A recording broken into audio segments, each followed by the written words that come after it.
this world, there is real evil in the darkest shadows and in the most ordinary places. These are the true stories of the innocent and the unimaginable. At the Lake Club, every night is full of life. But when the music ends and the crowds go home, the place is as cold as a crypt.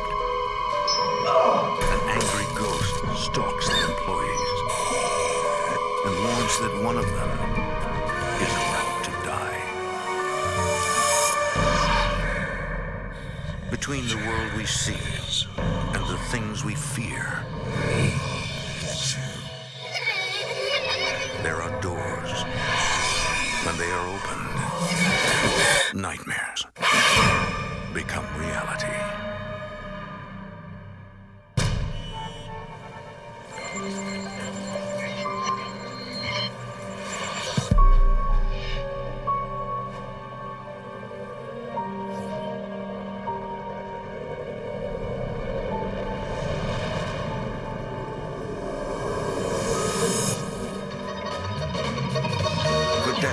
The Lake Club in Springfield, Illinois, has served as a way station for gamblers and musicians. But not all of them were simply passing through. For one soul, the Lake Club was a trap, and death was just the beginning.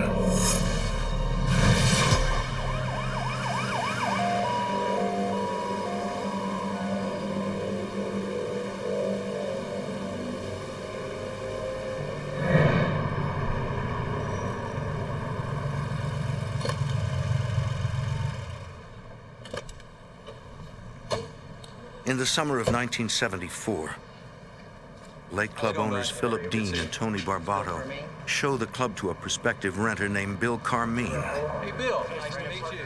I had a construction business with my dad and brother. Due to the energy crunch, the business failed. We kind of pooled our money together and started looking for something that we could invest in. So we found out that the old Lake Club was up for grabs.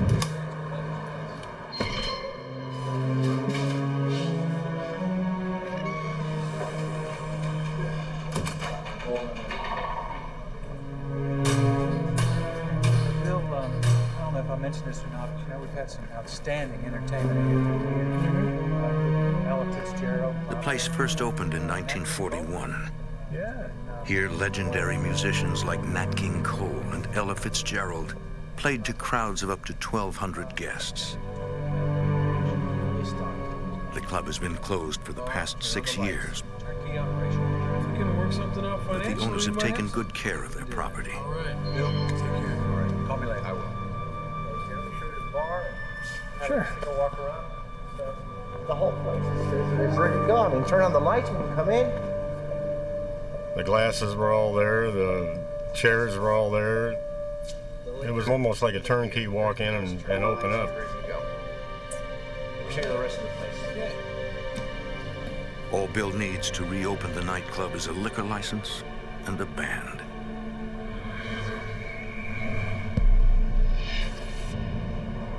Right down here's the mechanic room. Down the hall is your office.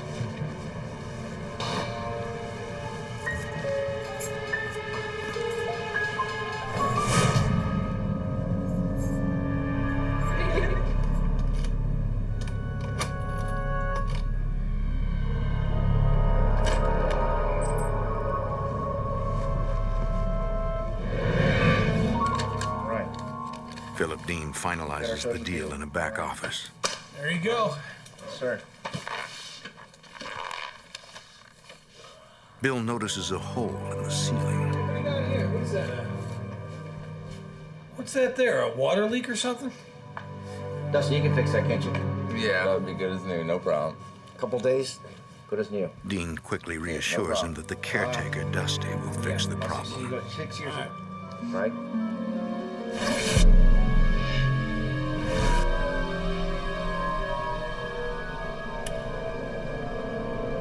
Each day, Bill spends long hours alone in the club, getting the place ready for business. one afternoon. I could hear the piano playing in the back.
There was nobody there.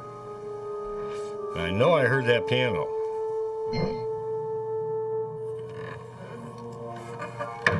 I felt a little chill.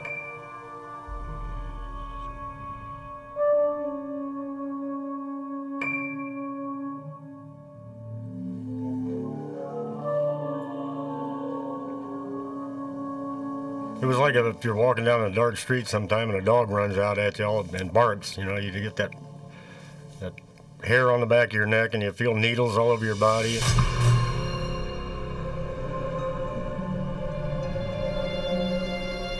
there anybody out there?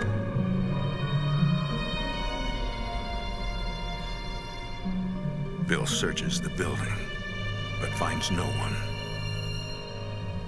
On the back of my mind, I kept wondering, did I really hear the piano playing? I couldn't explain it, so I just shrugged it off.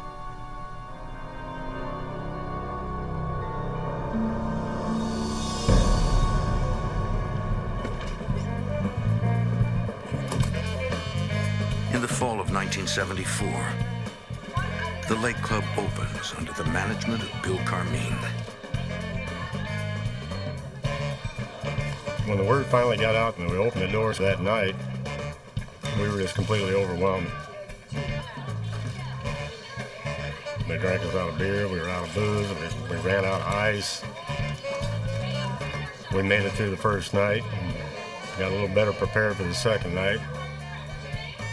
And it just kept on going like that for a while.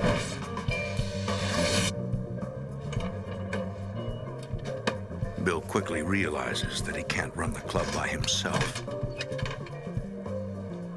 He turns to musician Tom Blasco. Here's $6.50. Buy you guys a drink. I first became involved with the Lake Club when my band was hired there.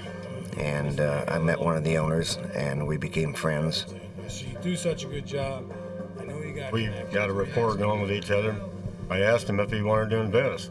I want you to come in and maybe manage the place. It was an interesting scenario, so I jumped in on it. Hey, I want to welcome everybody into the Lake Club. We'd like to introduce all of you to... I got some different entertainment in there, and the place just went great guns.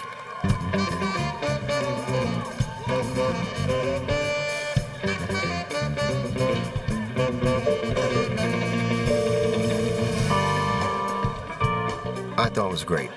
Everybody got along good. We had a good line of entertainment. We had good patrons. Everybody enjoyed themselves. It was just a fun place to be. In fact, I couldn't wait to get there every night.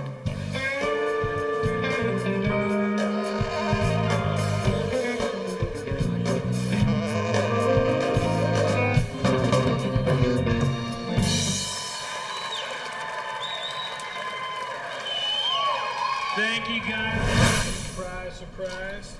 After hours, the managers hold private parties for friends and employees. Over time, co-workers become like family. For waitress Barbara Lard, it seems like the perfect working environment. I started working at the Lake Club when I was 21 and a half, and I was very young, very naive, and not in any way, shape, or form prepared for what would come in the future.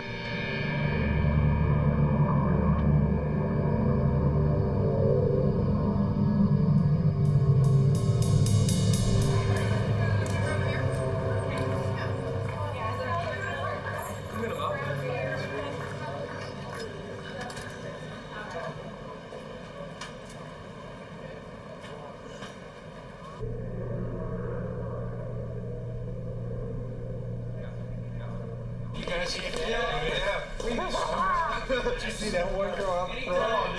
Hey, party boy, you had it.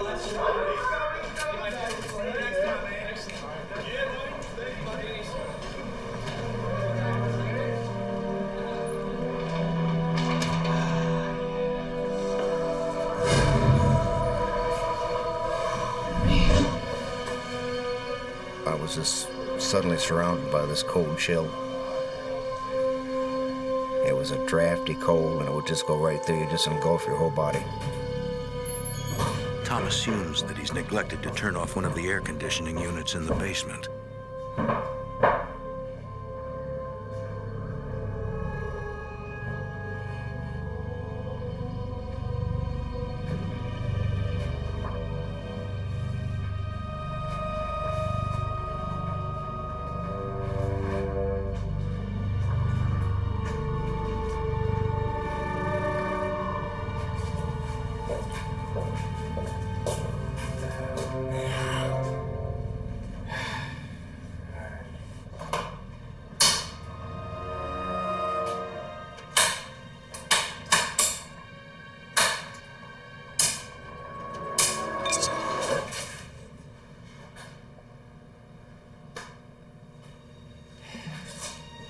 It was like someone was right behind you.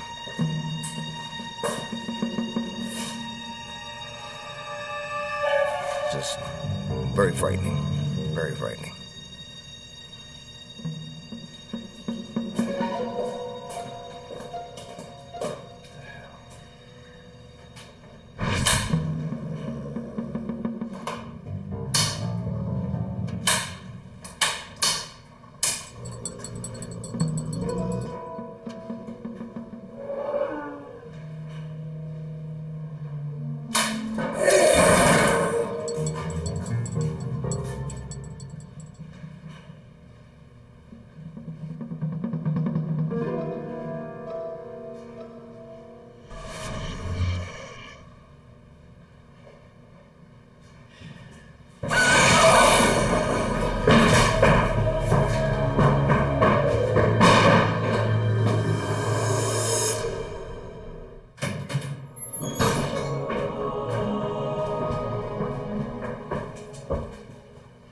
One night after closing, Tom Blasco has a terrifying feeling that he is not alone.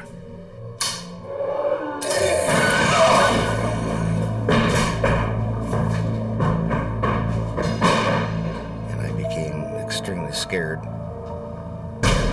Ran out of the place and left the lights and air conditioner running. This is something that you're kind of trying to rationalize it's not happening when it is happening. All right. Get the hell out of here. Get the hell out of here.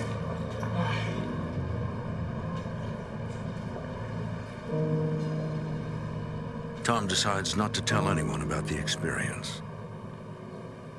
Well, I thought sometimes when you tell people these stories, they'd look at you like you're a little bit crazy, so I just opted to keep it to myself and see what happened.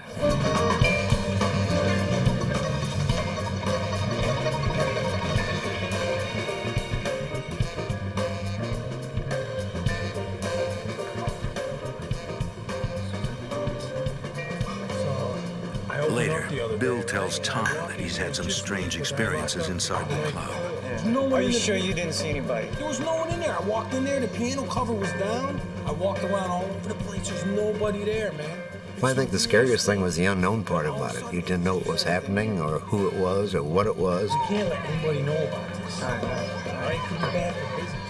Tom and Bill don't want to frighten the employees or patrons. You really don't want word to leak out, otherwise people wouldn't want to come out and come to the business.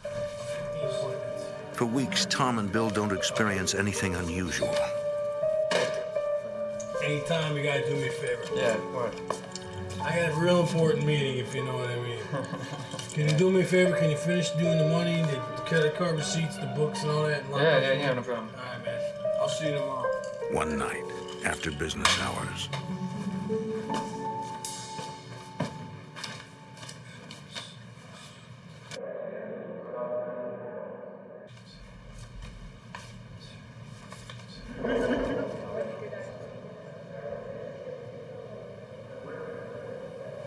You could hear like a din of people talking.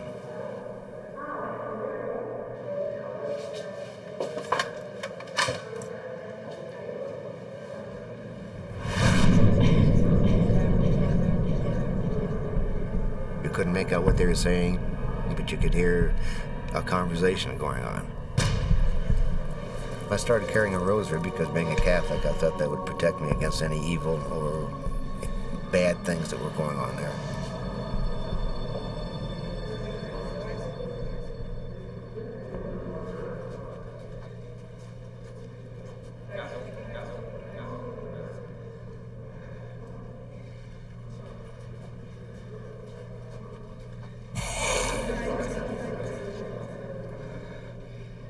Hello? Anybody there?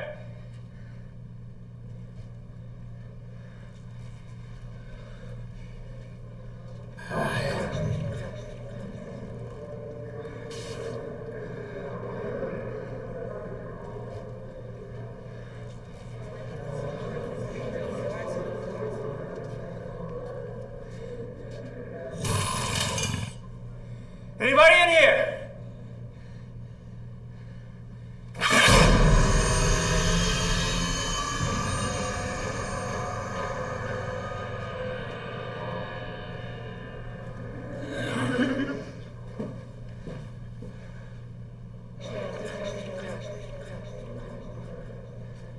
Hello?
That morning I come in to get set up for the next night. Here's all the cash still out on the table and the safe was still open.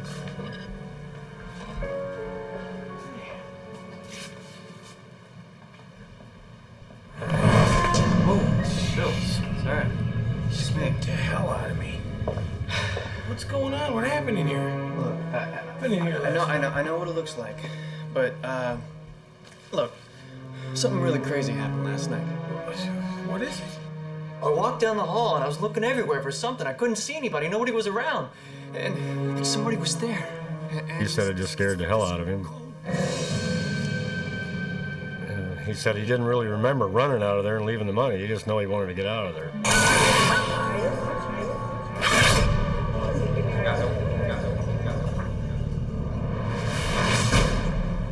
The strange events become more frequent, and the two managers share their experiences with trusted employees like Barbara Lard. All of us? Bill and Tom would talk about different small things that had happened. I really didn't believe that there was really a ghost there. It was something fun to talk about and something fun to laugh about, but I didn't really truly believe.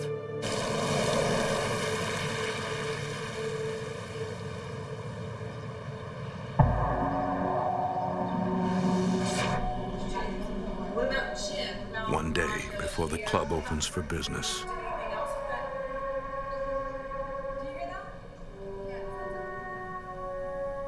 we heard a trombone playing in the back, and it was awfully early for the band to be here.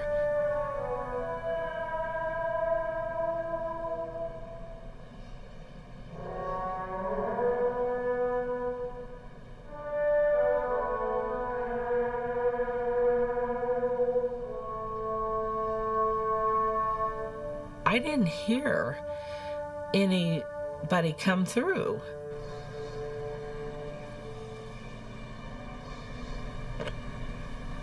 Barbara is convinced that someone must have let a band member into practice.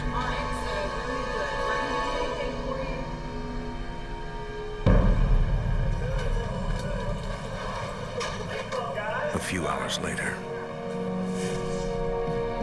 the band arrives.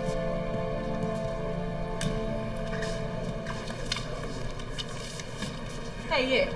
You're the trombone player, right? We said to the trombone player, "Did you leave and come back?" No, that wasn't me. No, I heard you playing about an hour ago up in the practice room. It was pretty good. No. I don't think so. We just got here. He said, "I was never here." Half an hour ago, maybe? The band leader tells Barbara that 30 minutes earlier they were all in a restaurant eating dinner. That wasn't me. Sorry. Definitely wasn't me. Their instruments were locked in the van. Come on. We thought it was just a joke. He was just teasing. Really? He said, "Barb, we are not kidding you. He was with us at supper." Early today, Smitty and I are setting up the bar, and we start hearing a trombone. Bill and Tom and all of the employees started talking.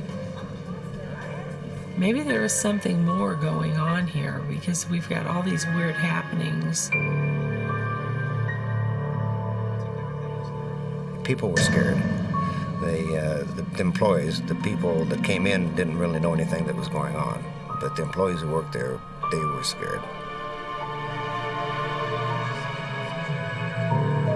Even some of the bands that came in were starting to feel that there was something not right with the place, and they approached us about it. Everybody started agreeing that there's something strange going on here. Yeah, but the problem is nobody was there. One of those things again. Something's going on and we gotta do something about it. We gotta do something fast. The lake club owners and employees try to keep the business running as usual.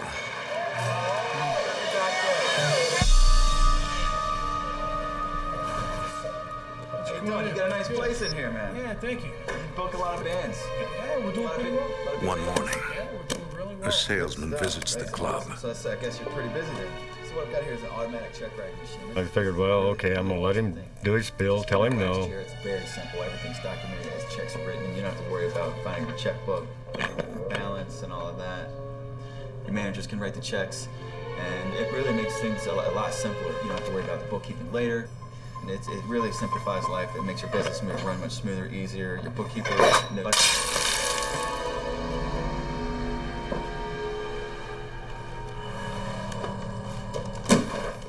It scared the hell out of him. Sorry about that. I don't.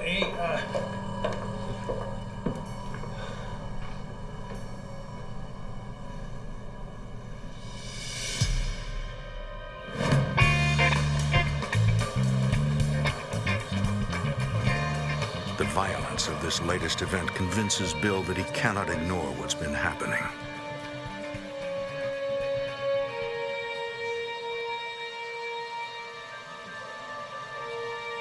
We were wondering what measures we should take.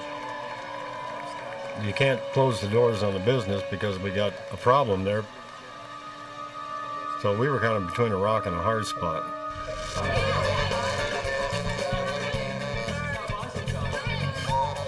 On this particular night, we were packed to the gills. There was more people in there you could shake a stick at. Bartenders and waiters were just going 90 miles an hour trying to keep up with everybody. Unbelievable. There's 12 women waiting in line up there in the restroom. I've got to go.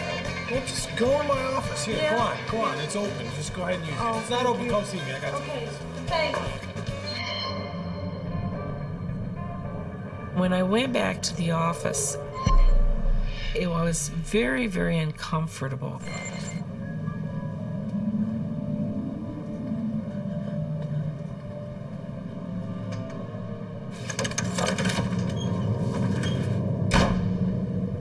I just was unsettled, and I thought, oh, I'm just a little nervous because we've been so busy.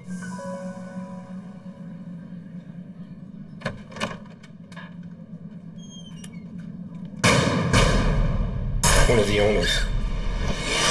They're gonna die. They're gonna die.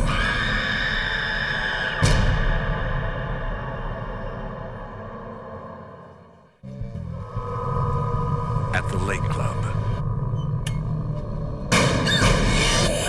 waitress Barbara Lard believes that she has just seen a ghost. I just stood there, and I was in a state of shock.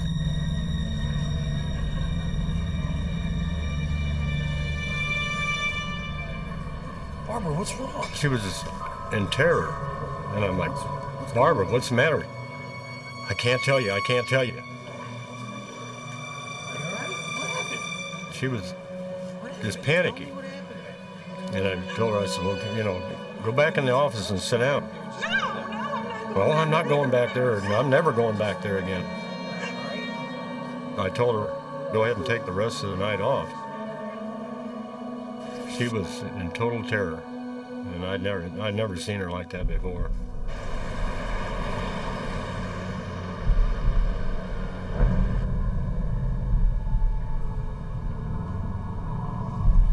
Hey, come on in. Take a seat. Gosh, yeah, why don't you give her some coffee? The next day, Barbara describes the man she saw in the back office. I went in there and he spoke to me. I said, what did he say? She said, I can't tell you. You can tell us. We can't help Why can't you tell me? I can't tell you. I can't. One of the owners. They're gonna die. Well, we can't help you out if you don't tell us what he said to you. We need to know. I made the decision not to tell Tom and Bill, I can't tell you. and that was very difficult. I was so scared, and I didn't want it to weigh heavy on their minds. Sorry, Barbara. Bill decides to seek answers from someone who knows more about the Lake Club's history. He pays a visit to Dusty, the club's longtime caretaker. So everything's good, right? Oh, everything's... No problem? Okay, so she was in the bathroom and she saw this guy. I mean, big guy. Bill gives him Barbara's description of the about ghost. 6'2", big head, big long mustache. That sounds like Rudy. I mean, Rudy. Remember the guy I was telling you about? Remember? Dusty says it sounds like a former bartender named Rudy Craner. Rudy. You mean the guy Remember used to the guy I told you bartend about? here? Yeah, he's the bartender here. That picture. That's him right there. Look at that. He gives Bill a group of photos taken when Rudy worked at the club. I'll show these to Barbara. I'll let her take a look at it. Trust me, everything's fine. You're doing a great job. Listen. All right. Bill takes the photos to Barbara. What you tell me? And he said, do you recognize anybody? This is him. That's who? This is the man that I saw. This is the man that I saw in your office. This is him. Okay. Bill explains to the others what Dusty told him. Craner worked at the club in the days when Philip Dean and Tony Barbato ran the business. We're in a lot of trouble here. He made a small fortune in tips from well-heeled patrons of the club's illegal casino. You've been skimming the books. Here's the deal. In December 1958, police raided the club and put a dent in Rudy's earnings. I'll take care of it. By tomorrow, we'll be taken care of. Take care of it. The financial stress of the following years gave him excruciating stomach ulcers. In 1968, Rudy was diagnosed with cancer. There were also rumors that he had been accused of stealing money from the club. After years of financial troubles and physical pain, Rudy finally snapped.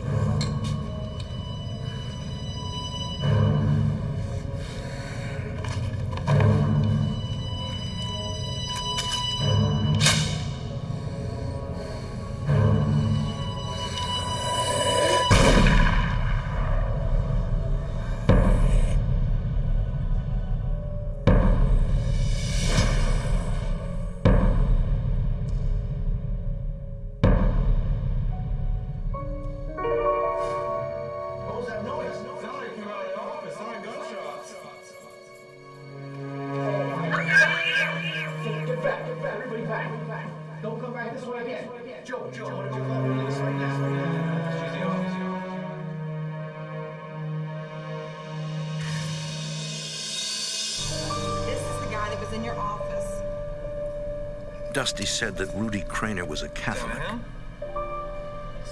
As a Catholic himself, Tom has a theory. Since suicide was the worst sin a Catholic could commit, he might be trapped between the planes of life. When we found out it was Rudy, he was the one perpetrating all this stuff around here.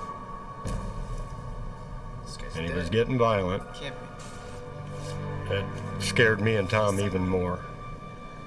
I don't know, Barbara. The violent way that he died, he might turn right around and use that violence again on somebody that I knew. And that thought just scared the hell out of me. Calm down. It's okay. All right, calm down. Bill is unaware that Barbara is harboring a terrible secret. Yes, I'm sure. Rudy's ghost told her that one of the club owners is going to die soon. His mouth, he blew his head right off. He's not alive, so.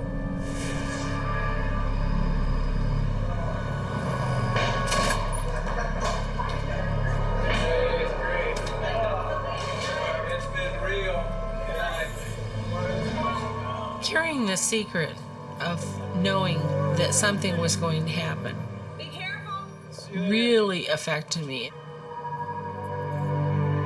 It just weighed so heavy on my heart because I just adored Tom and Bill both so much. That was just almost more than I could comprehend, that I would lose either one of them. Hey, Bill.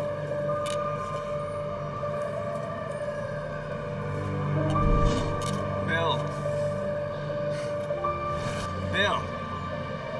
You gone?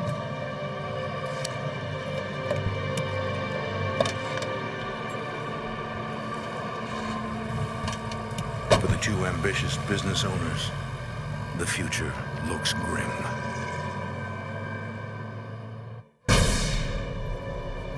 Be careful. See you later. Whenever Barbara helps Tom or Bill close the club, she prays for their safety.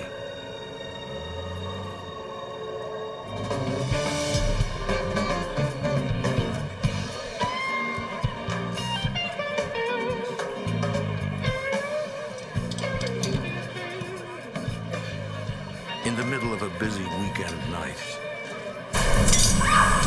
the compressor on the beer tap suddenly loses pressure. All right, just calm down. I gotta go downstairs for me. Everything's all right, okay? Go back. Bill goes into the basement to fix it.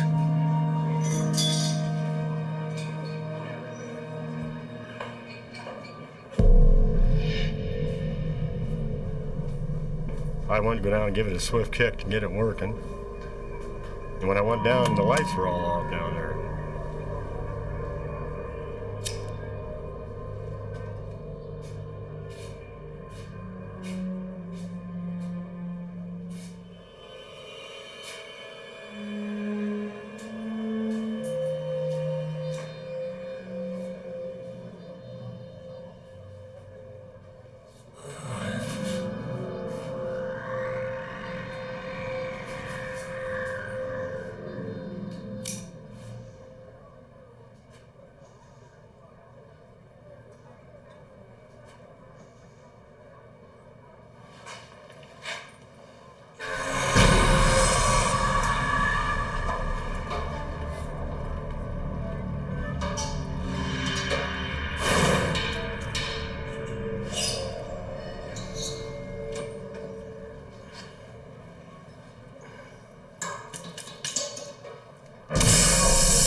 Bill is convinced that the haunting is real, but he's embarrassed to discuss it with his landlord, Philip Dean.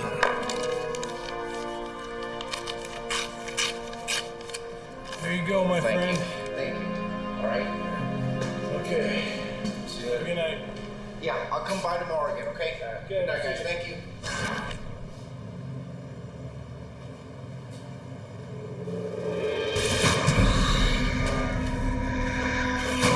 Within weeks, Philip Dean suffers a fatal heart attack. Because of Rudy's warning, Barbara doesn't know how to respond to the sudden death. I had sorrow for the family, but there was such great relief, too, because it wasn't Tom and Bill. And that may sound cold or cruel, but that's how I felt. It was like relief. Barbara now feels that it's safe to share what the ghost of Rudy Craner told her. Hey, Phil. Well, she said, I can tell you what Rudy told me now. He said one of the owners was gonna die. And she was like, I was afraid to tell you because I thought it might be one of you two. God, that scared me. It still gives me the shakes. Tom and Bill wonder if Rudy Craner has predicted Philip Dean's death, or if the ghost somehow caused his death. Did Rudy have something to do with it? Did he have enough energy that he stopped the owner's heart? If a supernatural entity did murder Philip Dean, Bill fears the same thing could happen to him. I thought maybe he's not going to draw the line at one owner. We knew that something had to be done. And Tom suggested getting a priest and blessing the place.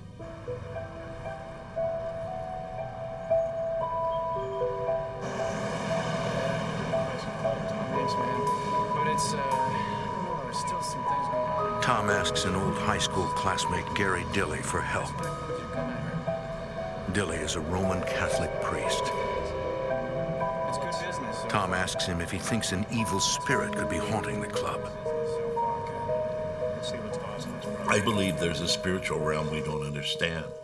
And I do believe the Catholic Church also teaches that these spirits can communicate to us in different ways. We in America don't like to believe in these things because we're rational people who are highly educated, and that kind of belongs to the superstitious.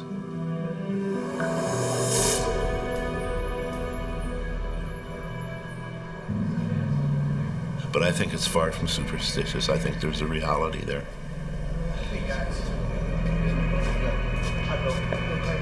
Let me show you the rest of the place here. We'll go down this hallway here. Within seconds, an ice-cold presence embraces Father Dilly. Wait a minute. What is it?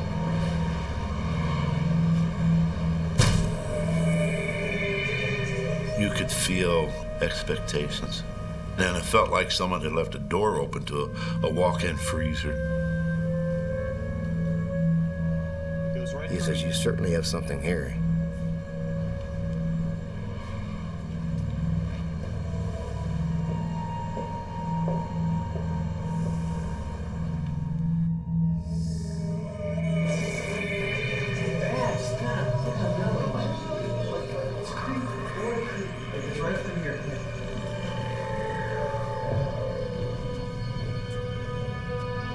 Can you all wait here? I'd like to walk the rest of the way alone.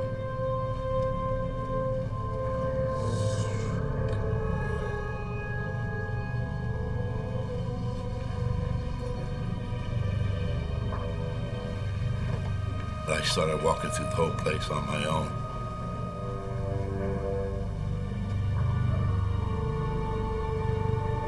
And from the bottom of my feet to the top of my head, I knew there was someone with me. I could feel it.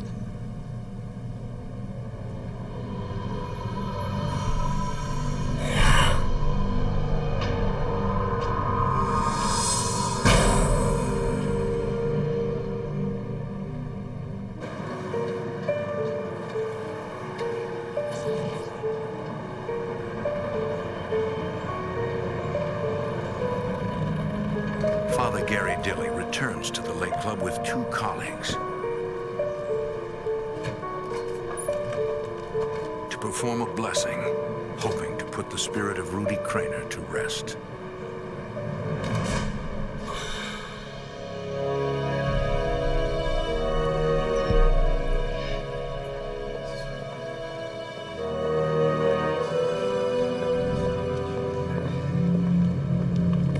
So we're gonna do. What we're gonna do is we're gonna go through the club, every room. We're gonna bless it.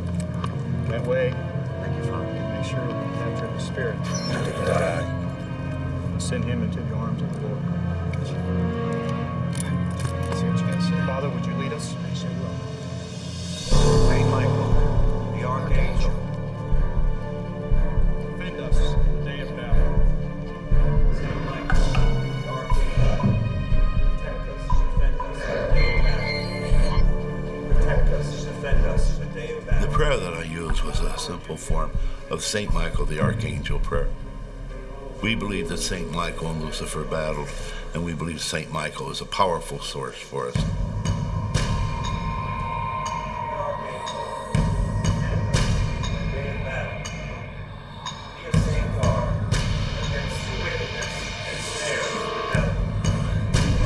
St. Michael the Archangel, defend us in the day of battle.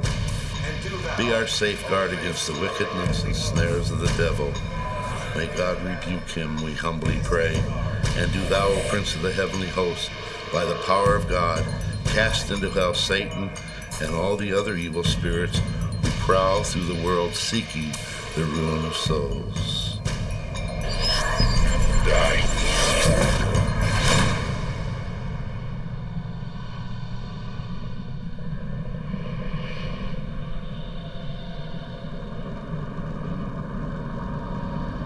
From the power of God, cast into hell Satan and all evil spirits. Saint Michael, the Archangel, defend us in our day of battle. Be our safeguard. The 3 priests move toward the back office where Rudy Craner committed suicide.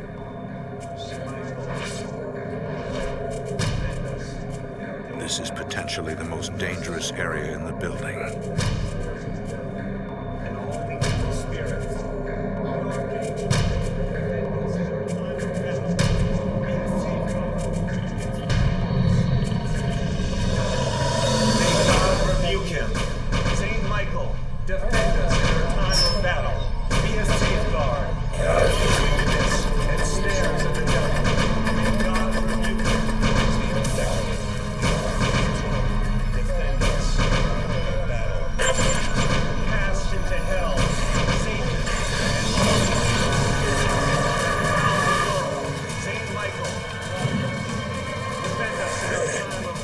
These prayers can make a spirit angry.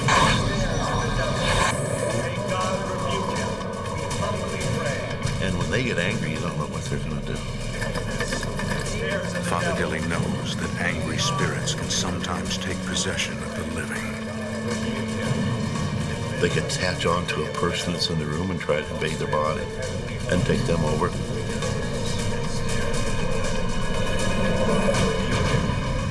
Father, we have to leave this room.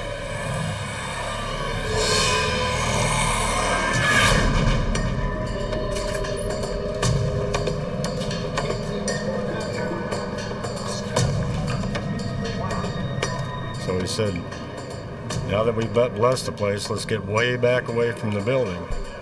And I said, what, the building's going to blow up? I mean, he said, could possibly happen. That freaked me out.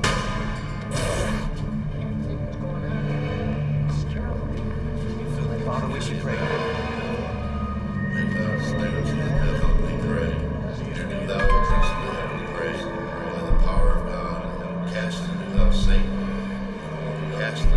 They wait outside for almost 30 minutes.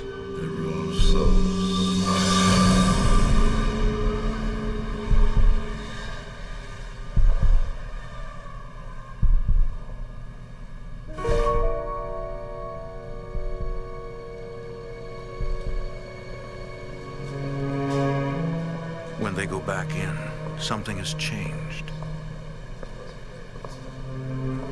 When I went back into the club, I didn't feel cold chills. I didn't feel the hair go up on the back of my neck. I felt very comfortable there. Tom, it's much peaceful, much more peaceful. Really? Yes. The building just became very, very quiet, and the coldness was gone. Peaceful. Well, thank you. Father Dilly believes that Rudy has heard their prayers. Thank you, Father. Appreciate it. Rudy was stuck in time. He wanted people to know he was there. He didn't want to be forgotten.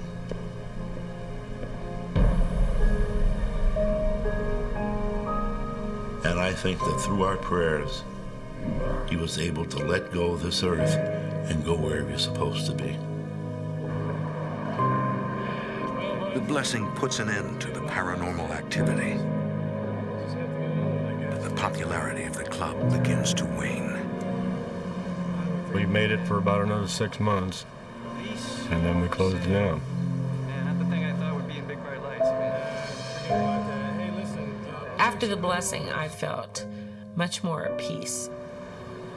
It was almost like, okay, now, Rudy can rest. He will be at peace.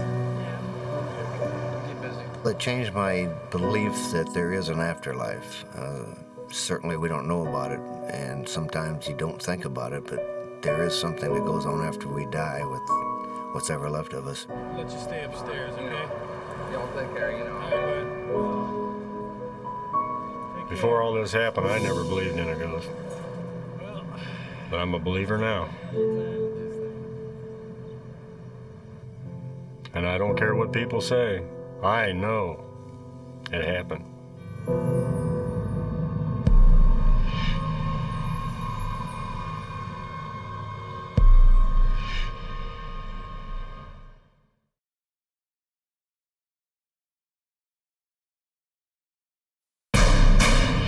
In this world, there is real evil. In the darkest shadows and in the most ordinary places. These are the true stories of the innocent and the unimaginable. When the Hinshaw family moves into Summerwind, the house speaks to them in whispers. In time, whispers become screams, and buried secrets lead to possession. The family must calm restless spirits before the house consumes them all. Between the world we see and the things we fear, there are doors. When they are opened, nightmares become reality.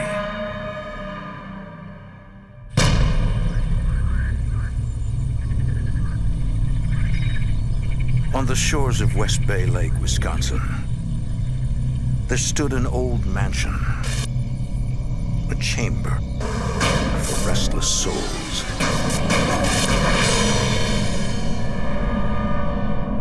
For 70 years, whoever walked its halls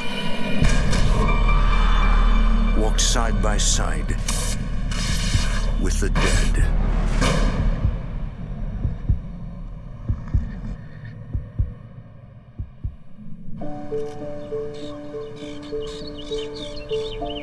It's the summer of 1969, when Ginger Hinshaw first sets eyes on Summerwind. It's beautiful. She was visiting a friend who suggested a trip to what the locals refer to as the old haunted house.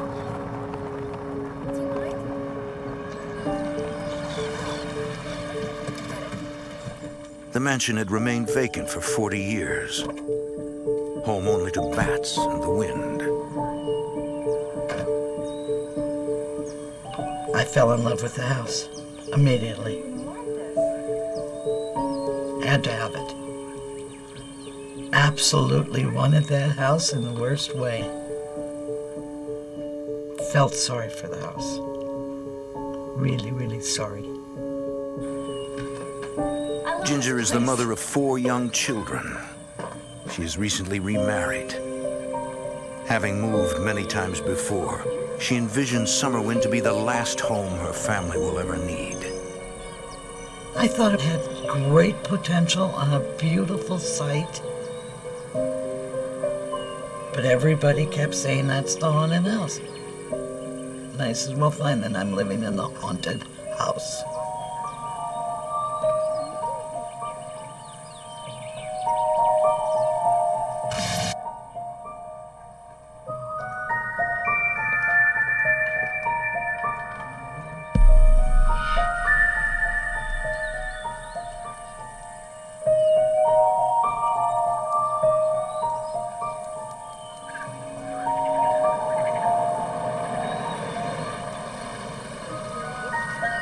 Ginger is excited to show the mansion to her family.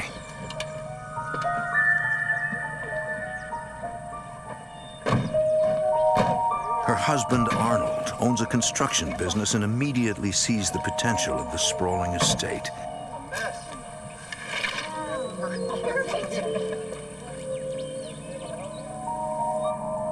Nine-year-old April is less enthusiastic. This place was huge. Dingy, no paint, decrepit. And I'm thinking, we're going to live here? Okay, we'll fix her up. And immediately being possessed of a feeling that I didn't want to be there. Within a month, the family moves in. Ginger and Arnold put all their energy into renovating the old mansion. I'm not sure if I'm going to be able to spare I painted and I wallpapered that whole living room with its beautiful hardwood floor, with the mantel back on the fireplace, painted all the woodwork. My mom, she always had that knack for making a house a home warm and fuzzy and pleasant, no matter how much money we had or didn't have.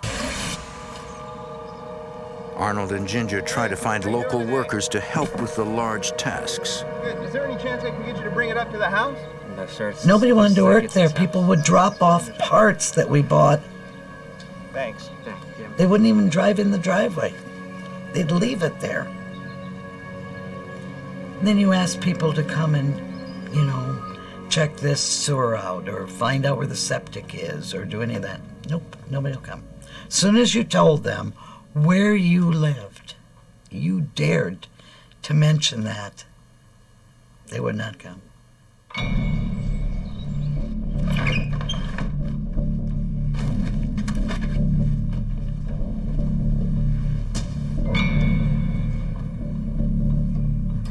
One day, while Ginger rummages through the bedroom closet,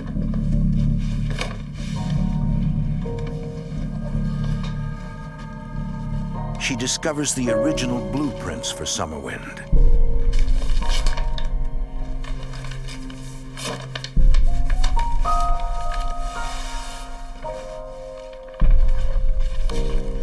and inside it was a peace pipe. What is that? The presence of the pipe makes no sense to Ginger. I wonder how old it is. I don't know. It looks great. We should show that to the kids. From that day forward, Ginger becomes inexplicably driven to restore the mansion to its original state, as if someone or something is guiding her. That house had to be put back exactly like it was. I was obsessed. I tried 11 different colors of paint to match that woodwork. I had an assignment. I had a job to do. As Ginger fixates on the endless renovations, Arnold begins to lose interest in the house. He would wander around, do things, and then not do things, never finished. But I kept working. As the days pass, Ginger and the rest of the family begin to experience strange phenomena.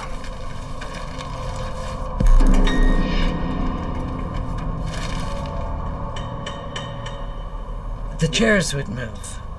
They would be there, and it would be over there against the wall.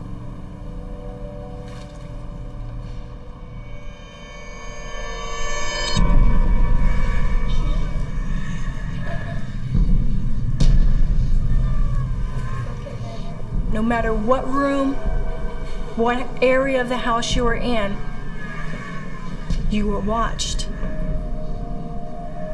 I always felt that. And I think all the kids felt this.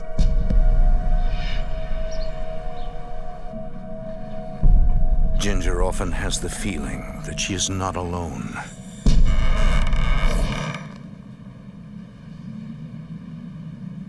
But she still refuses to believe her house is haunted.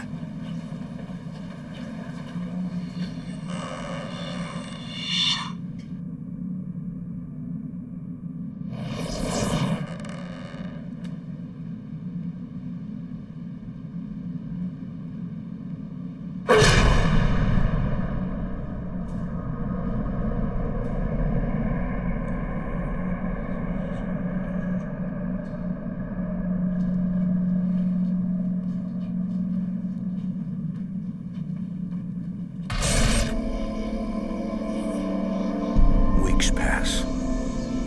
Arnold becomes increasingly withdrawn and undergoes a radical change in personality.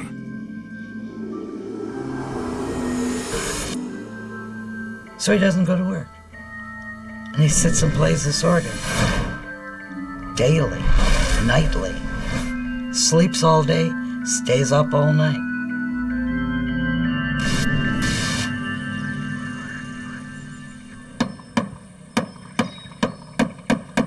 Arnold grows angry at the slightest provocation.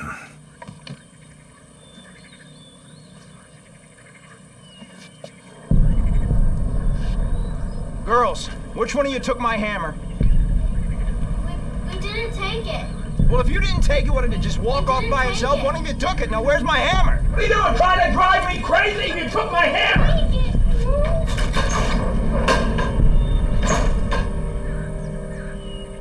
The window in the master bedroom seems to have a mind of its own. Ginger! What? This window is open again. I just closed it 10 minutes ago. It will not stay closed. Well, I didn't do it. Are the kids doing it? I don't think so. Well, I want the window closed. Okay, fine. I'll just nail it shut. It's a good idea. Arnold overreacts, blaming Ginger for opening it. I'm thinking he's doing it. He's probably thinking I'm doing it. And he wasn't even near it. Shortly thereafter, he quit talking. He wouldn't answer a question. He kept looking around the rooms. He kept walking around the rooms. He'd stand out on the veranda and stare. What do you want? What do you want? Arnold is tormented by something he cannot see. What do you want? What do you want?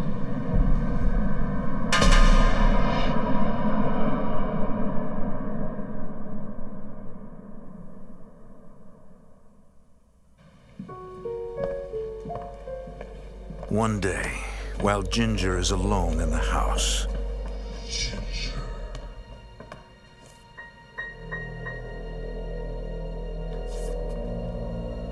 Who's there?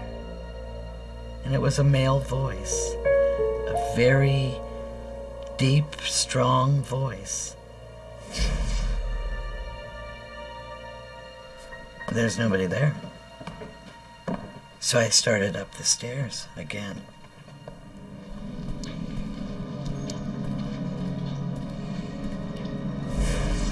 Who's there?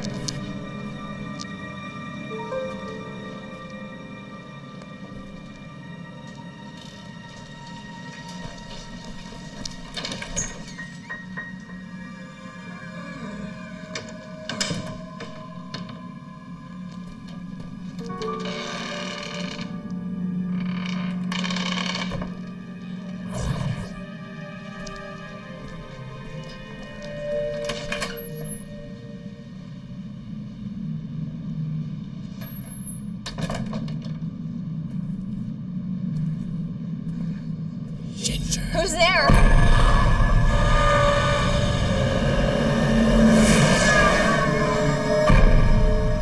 Ginger cannot believe she's just seen a ghost.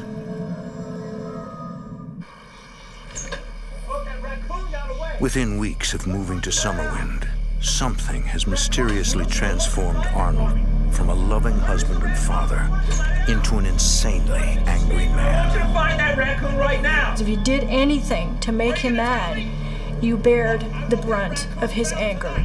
It was like he was being possessed. He just seemed to be more evil. Where is that raccoon?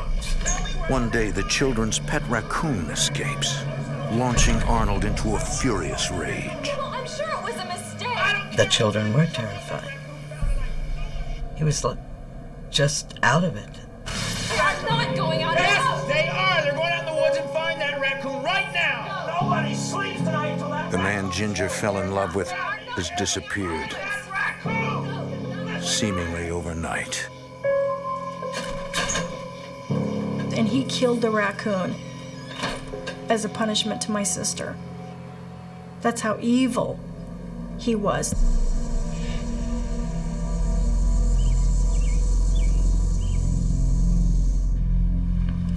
So we've been working a long time on Ginger tries hard to regain a sense of normalcy in her life. It's been a labor of love, but I've... She invites some friends for a visit, trying to put the house and Arnold's strange behavior out of her mind. Cheese and crackers? Okay, I'll be right back. Excuse me. You've done a fantastic job. Look at it.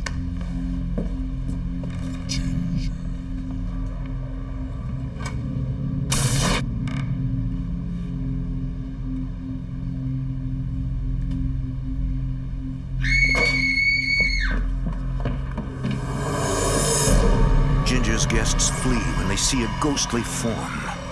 I will never forget their faces. And I've never talked to them again. Ginger can no longer deny what's happening in her house. That's when I first knew it wasn't just me. Knowing she's not insane is little consolation. Arnold descends further into madness, his playing sounding more and more demonic.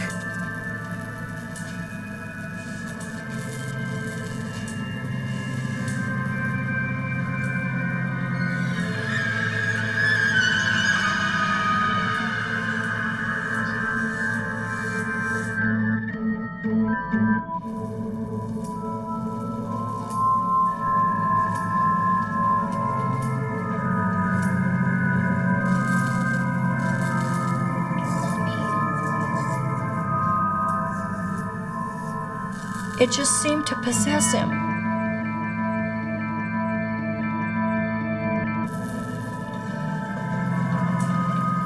The song started to change.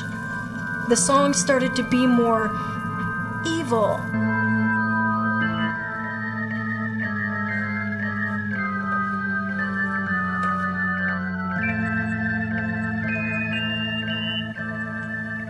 He just went berserk.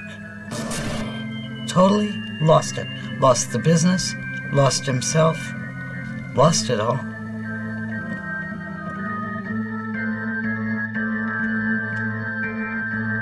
Why don't you just stop? It's the only pleasure I get. Leave me alone. Do you have any idea what time it is? I don't care. Just leave me alone. Well, what about your children? I don't care. Leave me alone. They I like need to their play. sleep too. Just go back to sleep. Stop!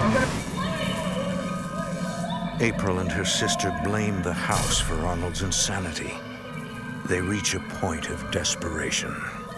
What 9-year-old and 10-year-old child wants to kill themselves just to escape? I don't know of any. Stop it! Just leave me alone. I want to keep playing. How long are you gonna do this? All right, if I have to. I like it.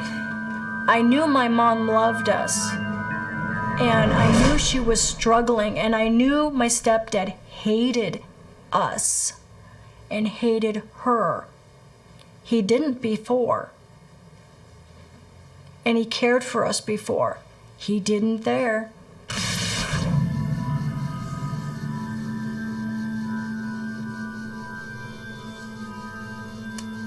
Ginger often seeks refuge in the nearby woods. She is unable to cope with whatever is haunting Summerwind. Terrified to be in her own home.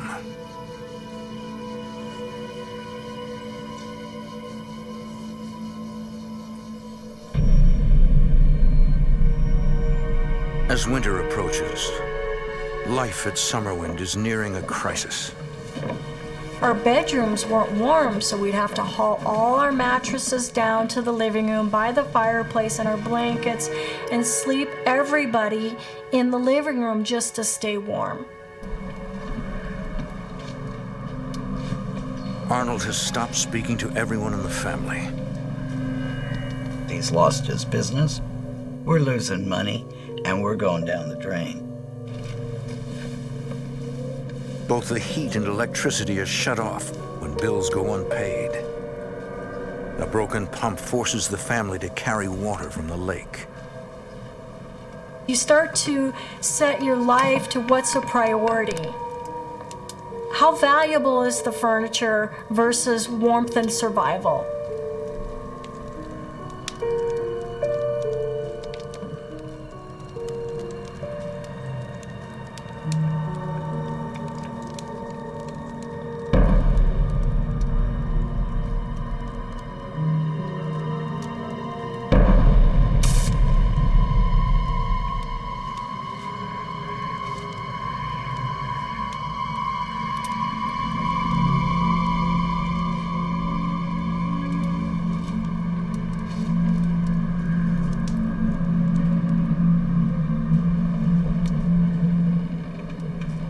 I hated the wind. And I hate the wind till this day. Ginger is finally at the breaking point. Pride has kept her from asking her father for help. But pride is giving way to fear.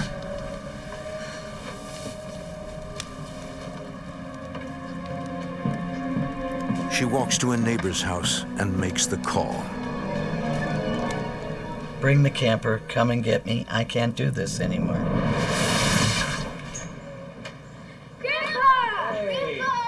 I remember my grandfather coming to the house, and it was like a war was over. I don't have to deal with this anymore. Everybody just sighed.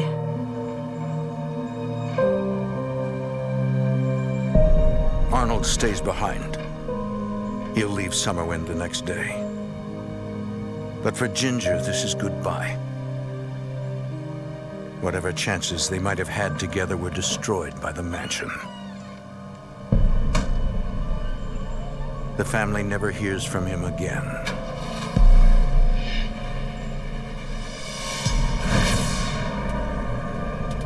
I told him exactly what happened, all of it, everything. And I felt like he did not believe me. I wasn't into haunted houses. I wasn't into the paranormal, the spiritual world. You hear stories and you listen, but you also listen with a skeptic's perspective. When fear steps in, there are no boundaries. Fear just takes over the whole person.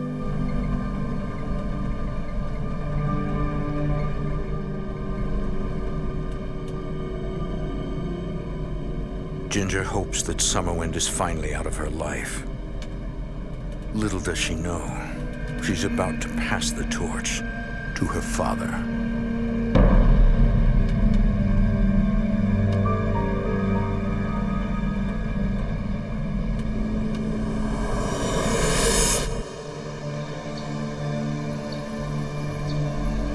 It is the spring of 1972. Ginger and her children are living in Canada. She spends most of her time learning about the world of the paranormal, hoping to find answers about the haunting of Summerwind. I was into everything I could get my hands on to read. Everything. I was obsessed with what happened. And I know everybody said, oh, it's because you're having hard times and you're stressed and you're this and that. Yeah, well, I've had hard times all my life. But that didn't make it every house I lived in was haunted. But this one was. Ginger vows never to return to Summerwind. But for some reason, her father cannot get the place out of his mind. Summerwind looked like it needed somebody. It's like seeing a wet puppy. You want to comfort it. And that house almost reached out to you and asked for comfort. Raymond convinces the new owner, Mrs. Murray, to show the old mansion to him and his son Ray, who's just returned from the Vietnam War.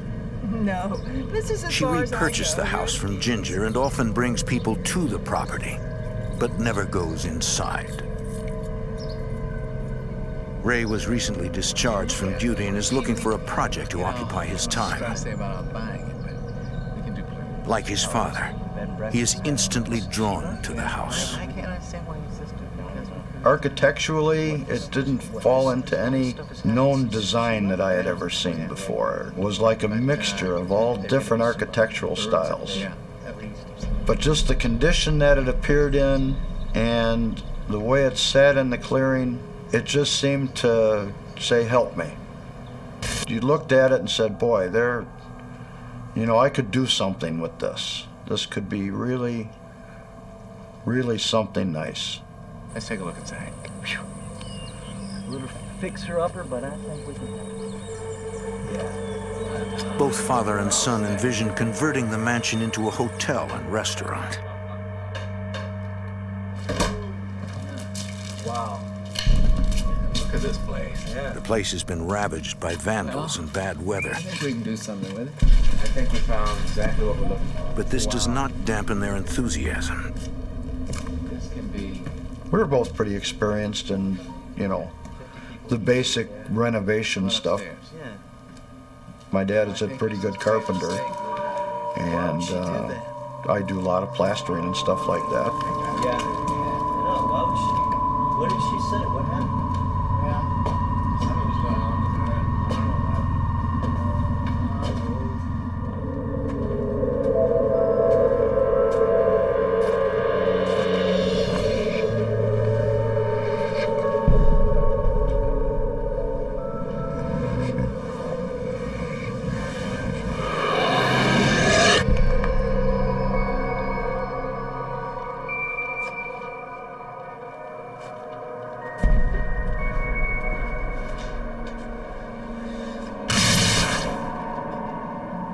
Both men sense something eerie about the hulking mansion.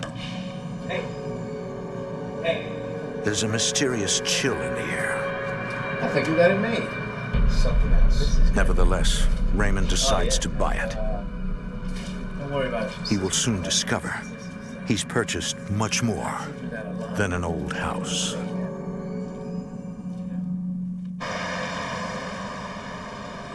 Raymond is determined to buy Summerwind, despite Ginger's warnings that it's haunted. How you doing?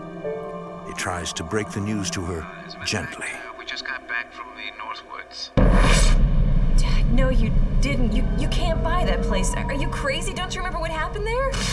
I was so angry. Come on, Ginger. I mean, I know you. I said, why did you do No, that? Dad, I'm talking about the spirits there. By that time, I was a little tongue-in-cheek. Yeah, ghosts, I'm sure. Yeah, right on. You can't buy that place. Are you crazy? He said, it's okay. Ray needed a project. What are you talking about? Spirits? It's just... They got a project, all right. They got a real project. No, I'm serious, Dad. You can't buy that place. I found out from my mom, and I was angry because I didn't want him to suffer. You'll have bad luck too. Ginger, come on. It's... That place possessed its own evil. And I knew it as a 9-year-old child. And what 9-year-old child would know that? I did. Ray begins renovating Summerwind on his own. He calls several local contractors to help him. Initially, their response was, oh, not a problem. We'd be glad to do it. As soon as I would mention where it's at this old mansion out on the lake, their attitude would change completely. Oh, well, we're way too busy. Maybe we could look at it next year, possibly. We don't usually handle projects of that size. I got that 2 or 3 times and I just gave up. Ray's first day of work ends without incident. But that night, the eerie growl of bears sends shivers up his spine.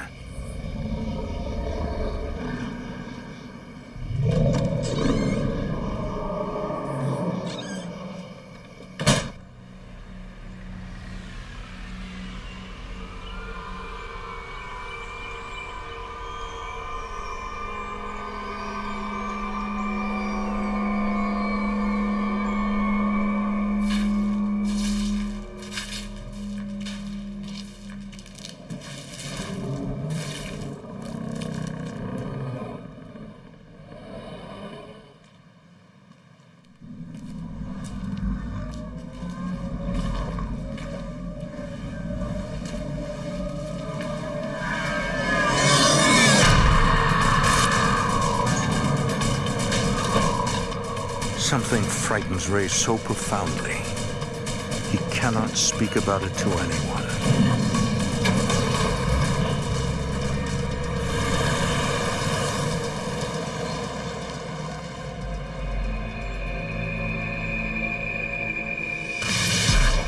What are you doing home, sir? Lawnmower broke. When I got home, I just told them, well, I broke the lawnmower, I broke the chainsaw, I couldn't get anything done. And I'm home. That's it. That's end of story. I didn't tell them what happened. I didn't tell them what I had seen. It's just not working. I'm just home, all right? It's clear that something has gone terribly wrong at the mansion. And the fact that Ray will not talk about it disturbs his father. Raymond decides to pay a visit to Mrs. Murray, whose husband bought Summerwind from its original owner, a Mr. Patterson. He asks her what she knows about Summerwind's strange history. It was the early 1930s. Mrs. Murray says that the Patterson servants complained that the house was haunted, but nobody believed them, least of all Mr. and Mrs. Patterson. One night, the couple was home eating dessert.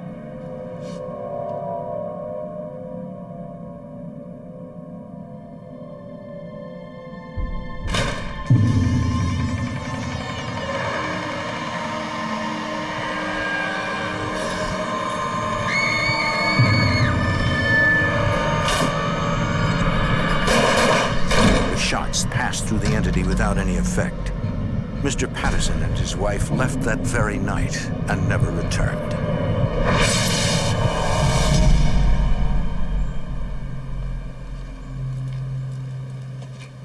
Raymond is intrigued by Mrs. Murray's story. When you're talking about ghosts and spirits, what measurements do you use? You don't use, there's no textbook really on ghosts and spirits. You're talking about a dimension that nobody can really pinpoint or figure. Raymond believed that Ginger's tales of ghosts haunting the old mansion stemmed from fear and superstition. But now, he is unsure what to think.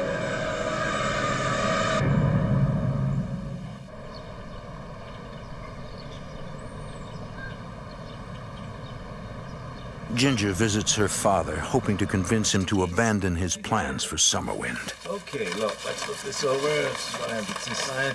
We went out, we've done some work, and here are the plans. But he's already invested in drawing up blueprints. Let me show you so you can be convinced what a great idea this is. As Raymond talks endlessly about his vision for the old mansion, Ginger's brother becomes more and more nervous. The whole place is a resort area, and this is the grand ballroom. And Ginger can see that something's wrong with him.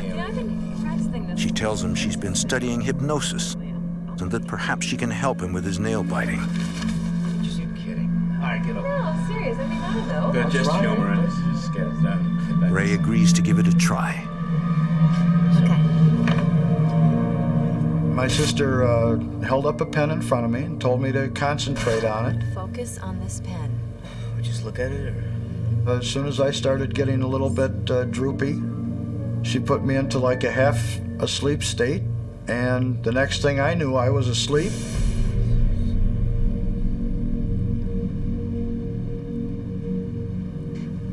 Concentrate on my voice. She was talking in generalities, general things to relax him. And then she was talking about the mansion. And I remember my uncle's leg shaking, and shaking really hard, and I remember thinking, he's afraid. And his voice changed. I am strong. I am strong. Ray, where are you? He was no longer my uncle anymore. He was somebody else. Ray, where are you? And I was looking at him going, Where did you answer go? me, Ray. Where are you? Talk to me. Where did you go? Strong. Ray. My children. Where did you go? Ray, talk to me. Ginger? And this voice comes out and says, You are weak. Ray, where are you? I am strong. Answer me, Ray. My children. Get out of there. Ray, talk to me. it wasn't my brother at all. Are weak. Ray, talk to me. Ginger is afraid she's unleashed something she cannot contain. I am strong. The cross and the power of this cross release you of this possession. Our Father who art in heaven, hallowed be thy name. Thy kingdom come, thy will be done on earth as it is in heaven. She commands the spirit to leave. Give us this day our daily bread.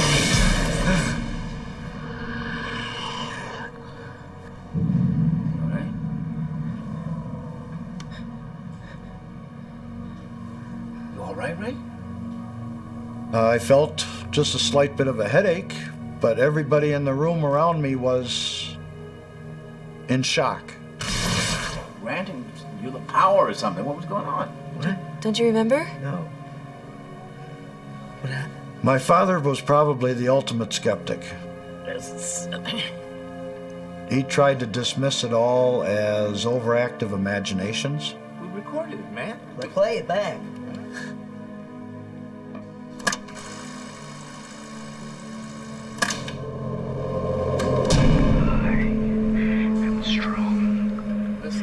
On the tape, it was very frightening, very demanding voice, and very angry voice. Where did you go? And made statements that he was very old, that he despised weakness of any kind, despised his children, of which I had none. I despise my children. Where did you go? He said, I had 7 children, and they are all weak, and I am very strong. Ray has experienced something he cannot explain. It compels him to finally reveal what happened to him at Summerwind. When I was back at the house, I mean, that's why I left. I was working.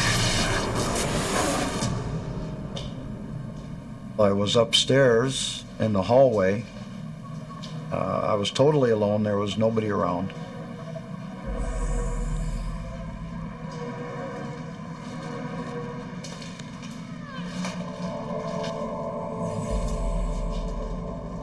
Who's there?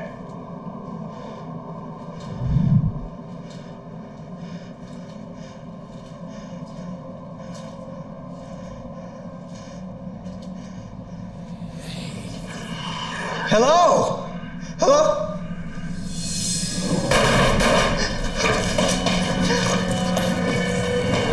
I was just stunned. The 2 gunshots sounded like they'd come from downstairs. Went into the kitchen and thought I smelled gunpowder. Dismissed it. Looked around. Saw no one. It had just rained the night before. There were no tracks around other than mine. Couldn't imagine somebody shooting that close that could disappear that quickly.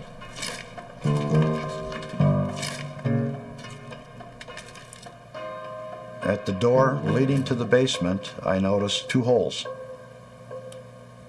And I knew they were bullet holes. The bullet holes looked like they'd been there for many years. I was rattled. I had seen the bullet holes. I had smelled the gunpowder. I had heard the voices.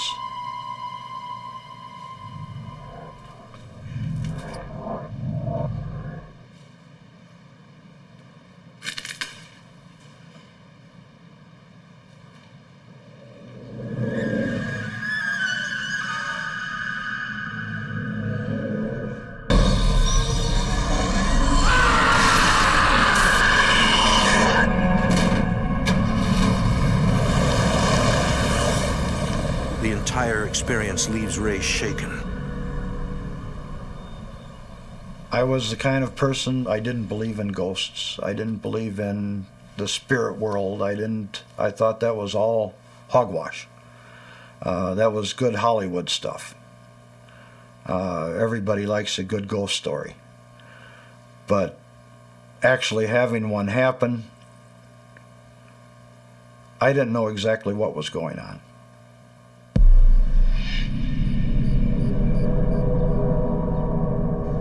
So that's what happened. No one is more stunned by Ray's tale than his father. He immediately recognizes a connection to the Patterson story and shares it with his family. Well, he fired 2 shots off at a ghost. What? Where'd you hear that? Well, I went back to Miss Murray and I asked her about what was going on, and He's convinced there's a powerful force trying to communicate. Yeah, I'm absolutely sure. And asks Ginger to hypnotize him. Raymond's now determined to unravel the mansion's secrets, despite what happened to his son under hypnosis. I want to count backwards from 10. It takes longer to put her father under. Kitchen. But eventually, Ginger succeeds. Is it Summerwind? Yes. In his mind's eye, Raymond finds himself at Summerwind and descends into the basement.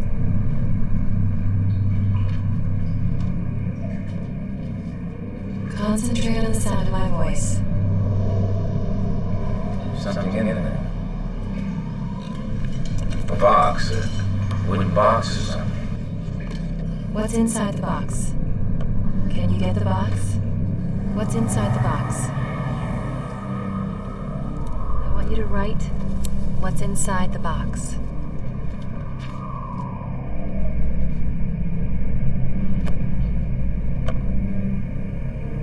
I watched him write, like you would write with a quill on parchment.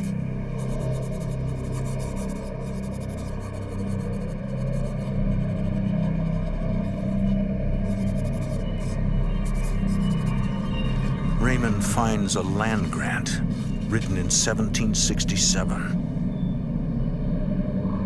Ginger asks him if he can determine the owner. He looks closer, then carefully writes a name he sees at the bottom of the document. I'm going to bring you back. Jonathan Carver.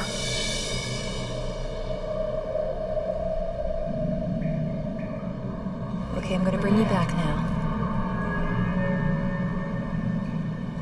5, 4, 3, 2, 1. Raymond remembers nothing about his hypnotic journey. What happened? And although the family has no idea who Jonathan Carver might be, Who is that? they now have a name and a date. What's this? For the first time, the family has clues that could help them solve Summerwind's elusive mystery.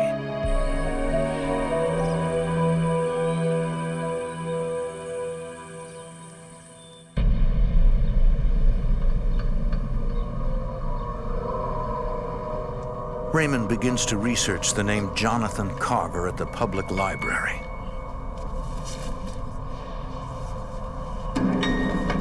He discovers that Carver was a well-known explorer in the late 1700s. I did further research and come to find out he was quite a colonial figure. Jonathan Carver's crowning achievement was a peace he negotiated between two warring Native American tribes. After his death, his children claimed that tribal chiefs rewarded Carver with a huge parcel of land on which Summerwind was later built. But his descendants could not find any documents to verify the claim. Ginger wonders, could Carver's land grant be hidden at the mansion? Jonathan Carver wanted his land grant found. It was the ghosts that were in the house that were trying to explain to me what to do, and I was just not smart enough to get it. Well, there was no doubt in our mind that a box existed somewhere in Summerwind.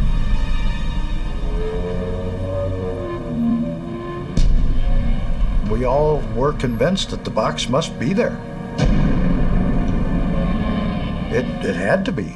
It was so clear in my dad's mind.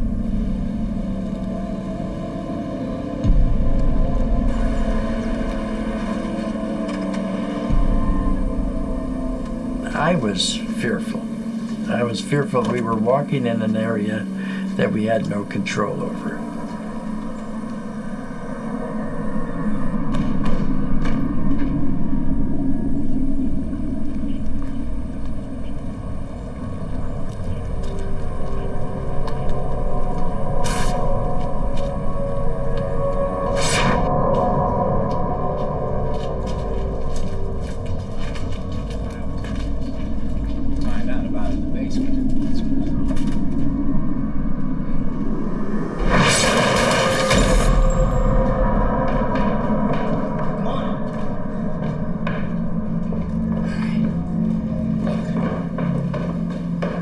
It wasn't a case of, can we find a box? We knew exactly where the box was. Yeah, it was like, wait a minute. This looks like it.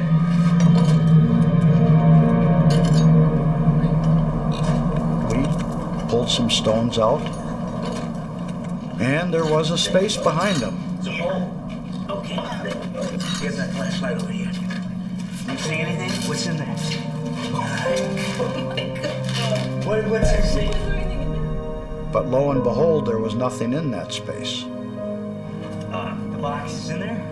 No, I don't feel anything. There was no box there. There's nothing? You can't see anything up in there? No, I don't feel anything. It was total disappointment to dig in that stairway and not find the box.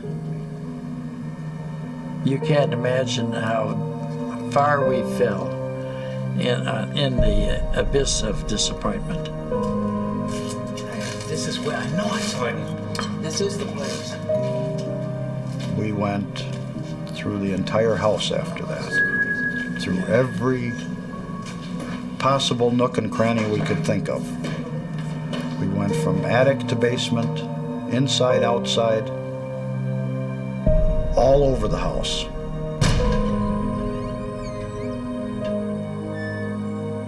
The box is nowhere to be found.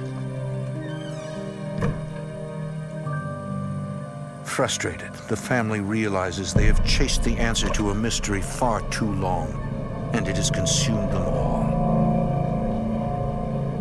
They must try to protect what's left of their sanity, to free themselves from a place that's tormented everyone who's ever lived there.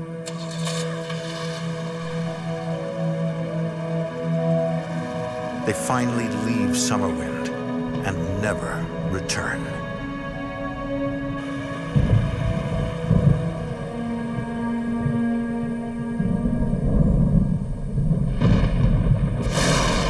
On a stormy summer night in 1988, lightning strikes Summerwind multiple times, and the old mansion burns to the ground. Today, these ruins are all that remain. Neither Carver's descendants nor historians have ever found the original deed. Did it ever exist? Did Jonathan Carver's spirit have some sort of master plan? Or was he ever here at all? The truth will forever remain a mystery. But what happened to this family will haunt them until the day they die. When it did burn down, it was cleansing. I could feel a relief, and I felt the evil was gone. I would never go back. Burned or not burned, I will never go back.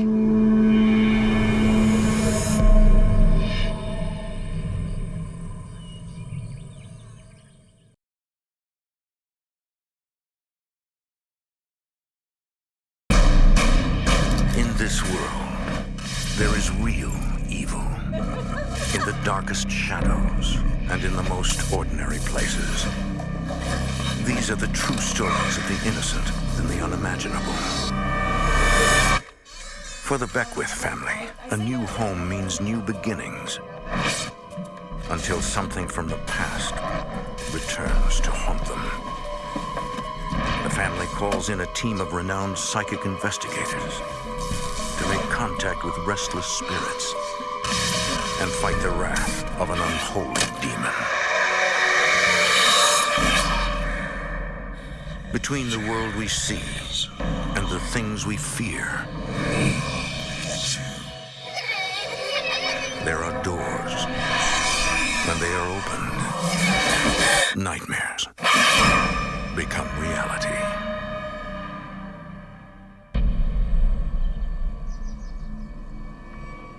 The rural countryside of Connecticut harbors a remarkable number of haunted houses.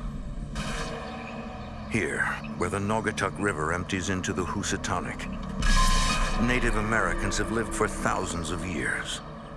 In 1642, Europeans began settling here as well.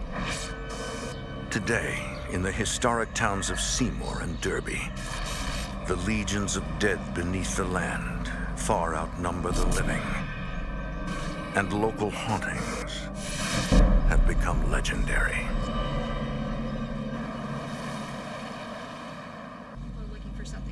In the late summer of 1998, the Beckwith family visits the Naugatuck Valley, hunting for a home. Sean, a heating and air conditioning repairman, and Bonnie, a registered nurse, want more living space for their 2 teenage daughters and young son. They find themselves drawn to a repossessed house, abandoned for more than a year, that lists for such a low price it seems too good to be true. Most of the family is enthusiastic, except Bonnie's oldest daughter, who has a premonition.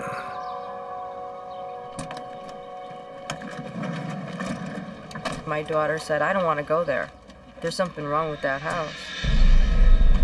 I laughed and told her, come on now, it's a house. You haven't even seen it yet. Come on, it's gonna be fun. Come on. If we had known then what we know now about this house, we wouldn't have thought twice about turning around. The real estate agent, Linda DeFord, opens the door.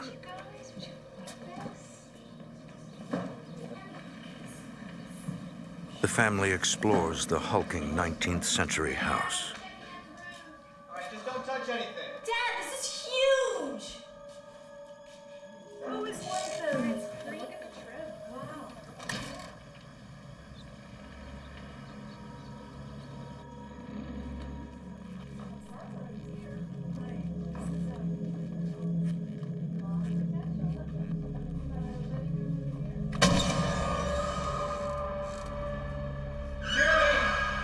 Jeremy, come on down. Quickly.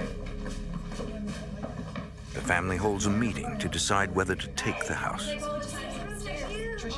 We asked all the kids, what do you think? Is this the one? We love it. What do you think? My oldest daughter was the only one to say no. I don't like it, Heather. She said it's evil. I don't want to live there. I don't want to be here. Bonnie feels confident that in time her older daughter will accept the new house. They decide to take it and move in. The younger children are excited about having their own bedrooms. 9-year-old Jeremy and 15-year-old Jennifer. I put my bed right against the window. I thought it would be nice to be able to lay in bed and look out the window and have a nice view. I was very happy in that room. It was small and it was very me. It wasn't located right above my parents. I was a teenager and I wanted to kind of be isolated by myself.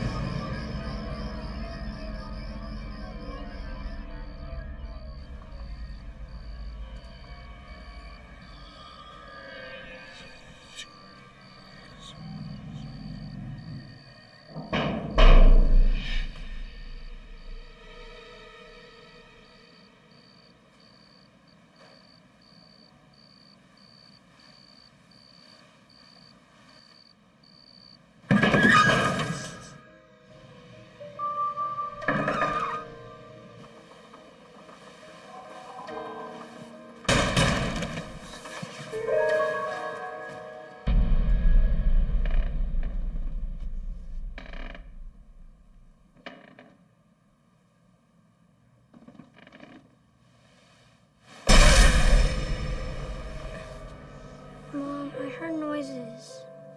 It's a big, drafty house.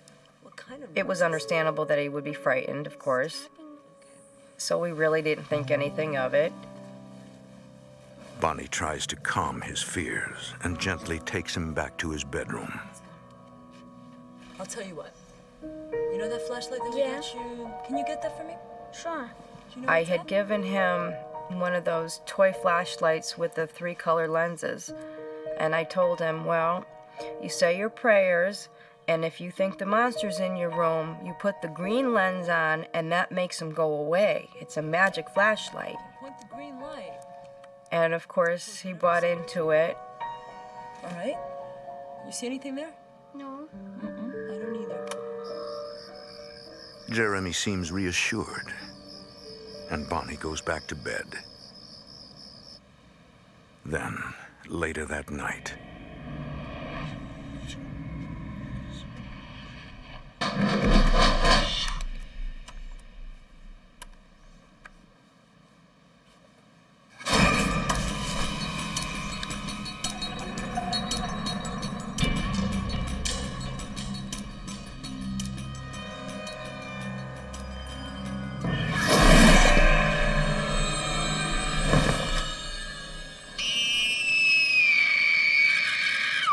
This went on every night, the same time, around 11 o'clock, 12 o'clock, he would wake up screaming.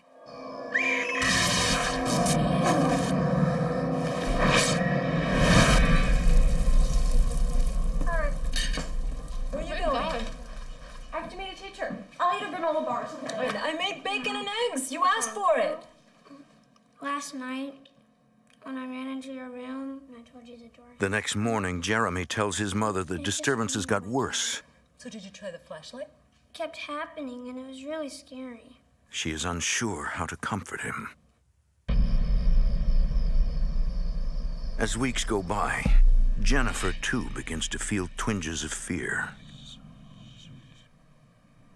At first, I would kind of ignore it and kind of shake off the feeling that something was looking at me, something was just staring at me. It's almost like somebody's watching your every move.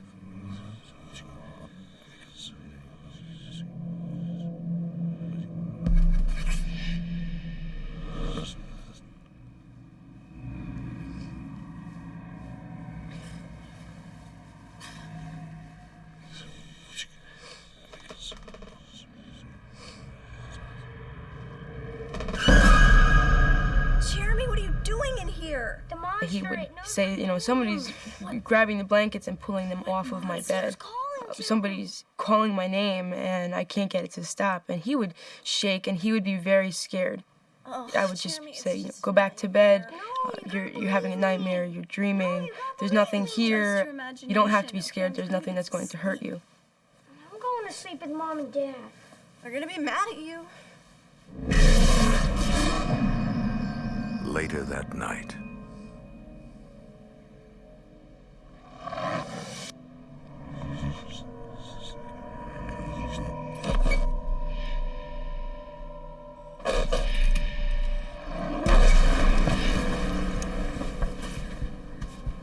I'm feeling a fist come through my mattress. And it's not humanly possible.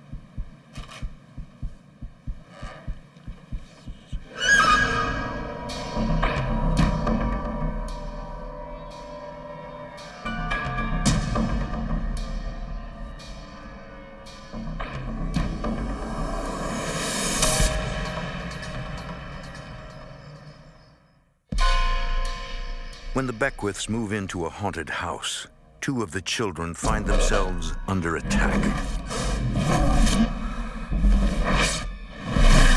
I knew what I felt, and I was very certain of what I felt and how it felt. I also knew that there was no explaining what was happening. I knew it wasn't a nightmare. I knew that what I was feeling definitely felt like a human fist. How am I going to tell my mother this? She's not going to believe me. How am I going to make it sound reasonable? Should I just keep it to myself? And these are the things that were going through my mind, because you really don't know what you should do about a situation when you have no control. Jennifer decides not to wake her mother. Instead, she moves her bed, hoping that somehow that will protect her.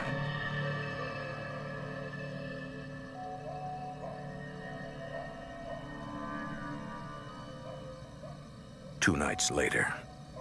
I was going to ask you about that. I was in bed, just talking to two friends of mine. I was going to ask you about that.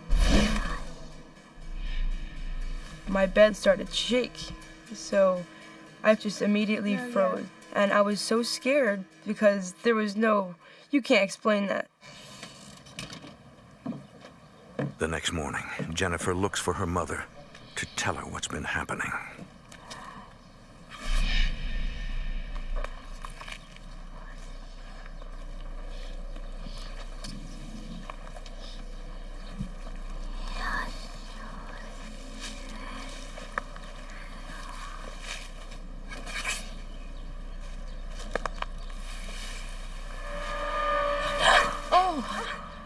Hi. Can we talk about something? I was hysterical, I was crying, I was very scared. We had to come up with something because it was just getting out of hand. Of course, I was in disbelief, and I thought she was kidding. What do you mean your bed picked up and shook? And she was very solemn and terrified and serious. Bonnie takes Jennifer's story to heart and calls an emergency family meeting. Didn't think that you would believe us. Now we're comparing notes. And now we're finding out, oh my God, well, this happened to me, this happened to me, this happened to me. Well, you're a normal person, something strange happens. You try to rationalize it the best you can. It was just way too much to be coincidence. Though it's very scary when you have no idea what you're dealing with. You just know there's something wrong. We were terrified. I mean, it's not every day things like this happen. You just don't expect it. You never think it's going to happen to you. It's going to be okay. Bonnie tells the family she's going to call Ed and Lorraine Warren, a renowned psychic research team famous for helping resolve the Amityville horror. Exactly what we're going to do, but we're going to get Bonnie feels sure they can help. I was definitely very skeptical about, the Ghostbusters coming to the house and how are they going to really come in and get rid of it. I didn't know how this stuff worked and what they would actually do when they got here. The Warrens visit the house that very night. The two investigators have worked in tandem for more than 30 years and are the authors of 9 books on the paranormal. Ed is known worldwide as a religious demonologist, a profiler of occult-related hauntings. Lorraine's psychic ability to detect the presence of spirits has been tested and documented at the University of California at Los Angeles. When I walked in the door, I picked up that something just wasn't right. And it was just an uncomfortable, chilling type experience. She said, oh my, I feel something heavy. It's very heavy. This place is infested. There is such an ominous presence in this house. It just feels like somebody is staring you down, very close to your face, like inches away from your face, with pure hate and malice that just wants you dead. And that is the most eerie, frightening feeling that you could ever experience, and you can't run away from that. No matter where you go in this house or on the property, it's there. Lorraine investigates the rest of the house. In Jennifer's room, she senses a powerful negative presence. I knew that was one bad room. I felt a lot of anger, and I felt a lot of violence. Lorraine reports that the house harbors a dangerous, non-human entity. The family wonders if they should move out until the Warrens can fix the problem. According to the Warrens, even if we got in our car and left, it could follow us. You have to deal with it here. You're helpless. You can't fight it. It's absolutely terrifying.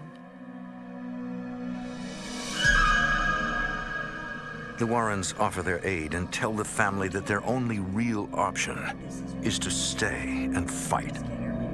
If you just run away from it or try to ignore the fact that it exists, it's going to get worse. You have to take a stand and do everything in your power to fight it and get rid of it.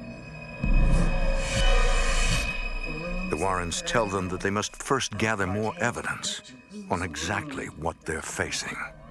We told them to keep cameras by their bed. If they would feel something, to try to shoot a photograph. As the Warrens prepare to leave, the family feels both comfort and concern. Is it really going to work? Can they really make this stuff stop? Or is our new house our new hell?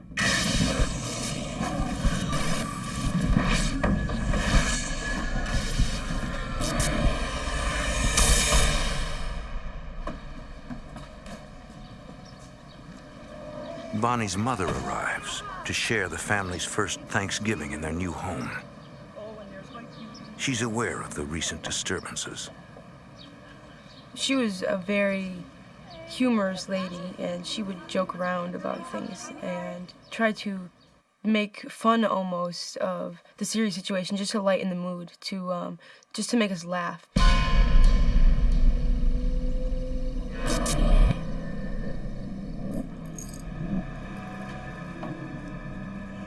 Late that night, when the family goes to sleep, the grandmother finds herself alone.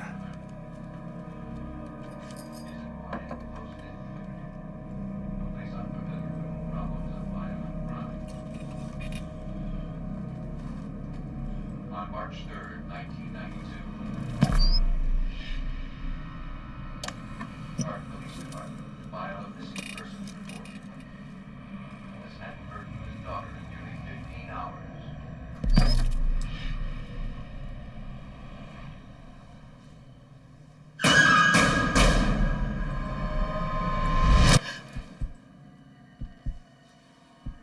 Hello?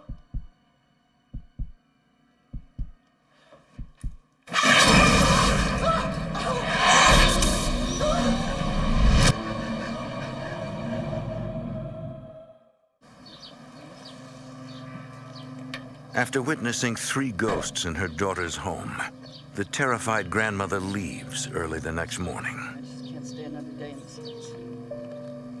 She was shaking. She came right out and she told us everything that happened in detail, who she saw, what they looked like.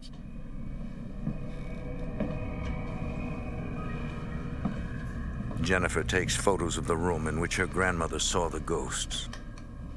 The rest of the house was probably about 70, 75. And that room felt like maybe 35 degrees.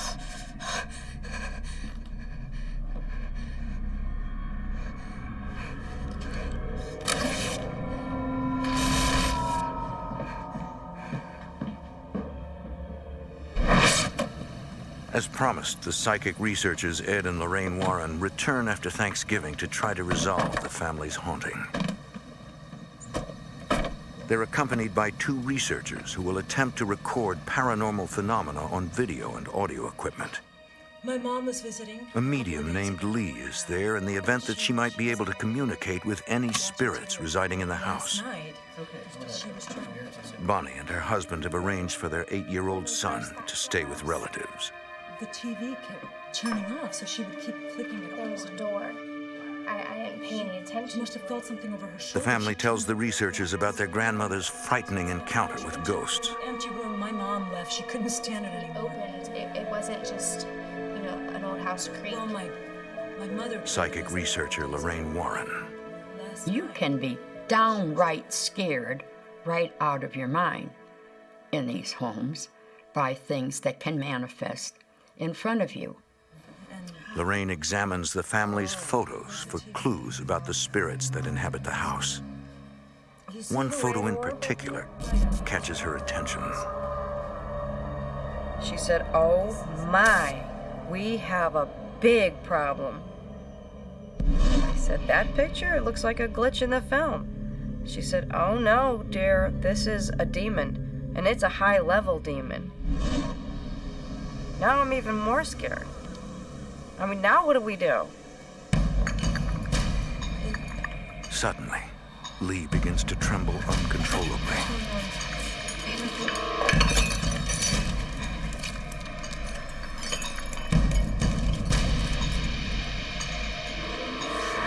She just began to write. You could tell she had no control over her body. A spirit begins to communicate through Lee's writing. Automatic writing in a home like this is very dangerous because it's an open door. It's like welcoming somebody into your home that you really don't want there, but you're being nice and opening the doors and letting the person in that could kill you. At that moment, we were in shock, but at the same time, we all wanted to see what was on that paper. It said, "Get out, you don't belong, get out, get out, get out, get out, get out." Now, we're even more afraid, because now we know, okay, it's been confirmed. They don't like us, and they don't want us here. Lee and the Warrens leave for the night. As I was saying before, Researcher Mike Roberge and his associate remain behind to gather more data. The only way to know what's really going on in the house is to experience it. Yeah. They set up their equipment in Jennifer's room, where the most violent haunting activity has occurred.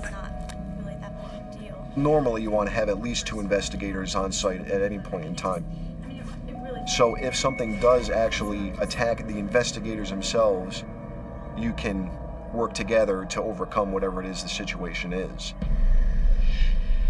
Too nervous to sleep, the family gathers in the kitchen. We're staying. They feel I believe trapped. these people can help. They can help The Warrens have convinced them to stay, but something wants them out. Suddenly, a frigid presence envelops Bonnie. I lost my breath, like it drained the energy from me. Jennifer, too, feels the chilling presence. Hair on your arms would stand up. You would feel the chill down your back. You could feel it move from one side of your body to the next. Somebody had walked through the wall into my mother and then through me and out the other side. It's okay. It went through me too. We just looked at each other like, my God, what just happened to us? When people actually really encounter something supernatural, it hits you in a place that nothing else can. It hits you in your soul, and it can be a very scary thing. In Jennifer's room, Mike Roberge and his associate begin recording unnatural noises.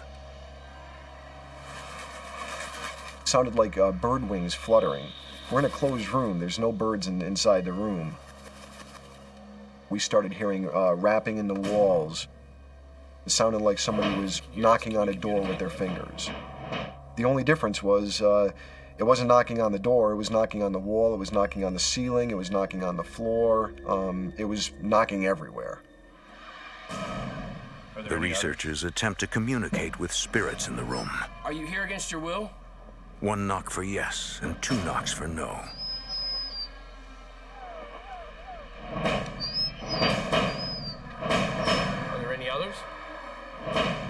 They discover several human entities and one demonic presence. You should let them go. The demonic spirit can and usually does attack people in every aspect possible. Physically, mentally, emotionally, spiritually, and they try to break down that person.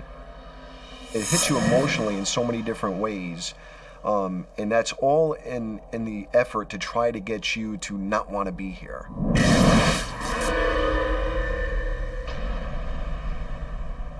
According to the researchers, the demon, or inhuman spirit, is controlling the 3 human spirits in the house. Is there something here that's controlling you? If we could get rid of the inhuman spirit that was in the house, it would pretty much release the 3 other human spirits that were in the house that didn't want to be there in the first place.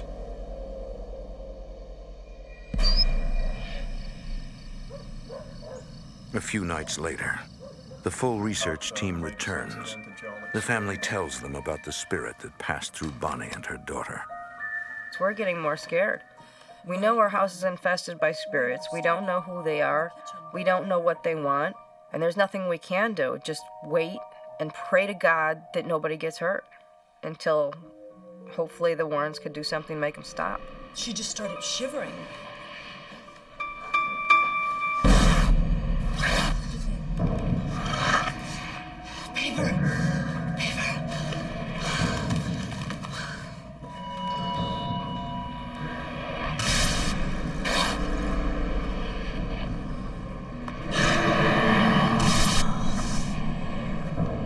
We started asking this possessing spirit what it wanted there, using Lee as a channel. Ed Warren was asking her questions. First she wrote George, Robert, and Anna. And he continued to ask her questions and repeat himself, "Who are you?" And she put George Robertson down. And he said, "What year is it?" She wrote 1, 8, and a partial 8. And All of a sudden, she stopped writing. Why are you questioning me? Who are you? Get out of here! You don't belong here! We were absolutely terrified. Shut up and leave me alone!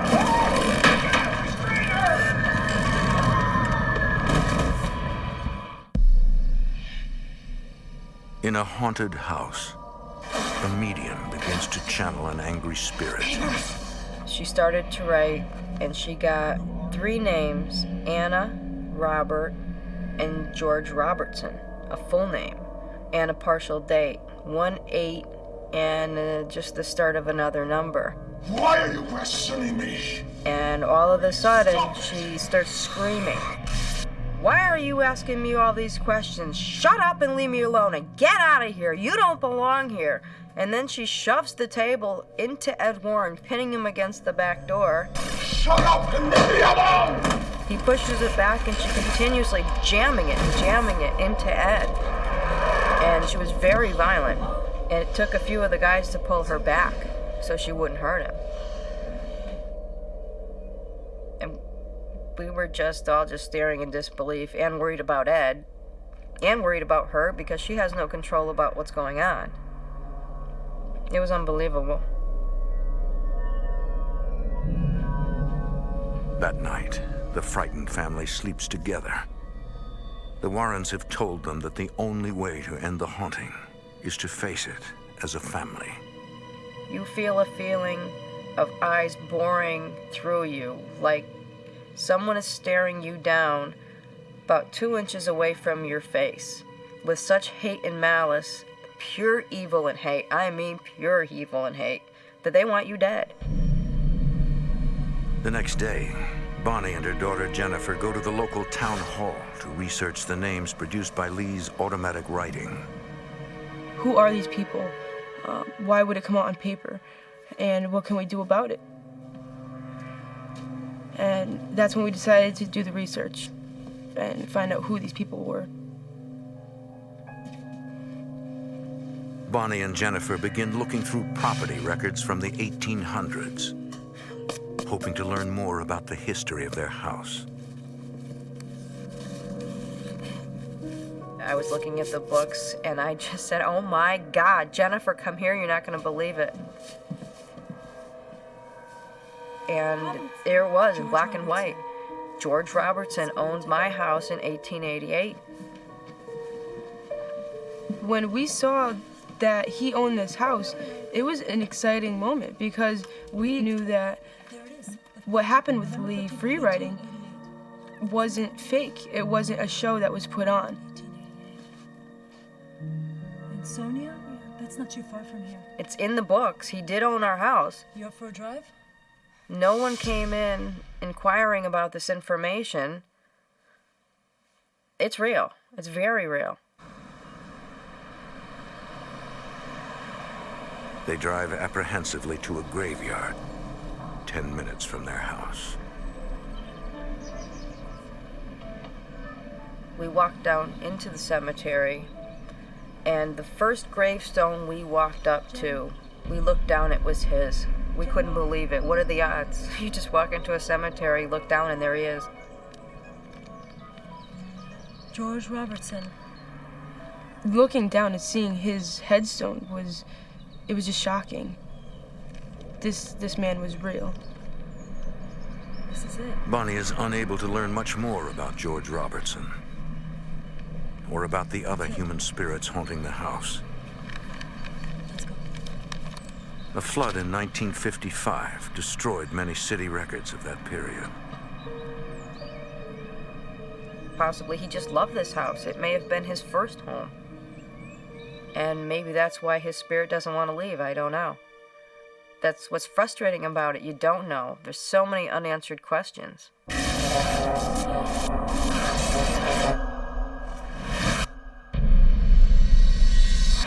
This is what you gave Mom, isn't it? These things? After the visit to the graveyard, the family has a few days of peace. The children wrap Christmas gifts.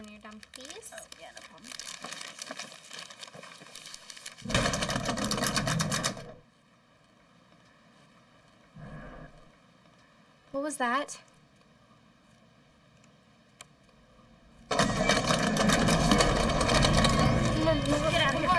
Get out of here, come on. The teenagers came bolting down the back staircase, terrified.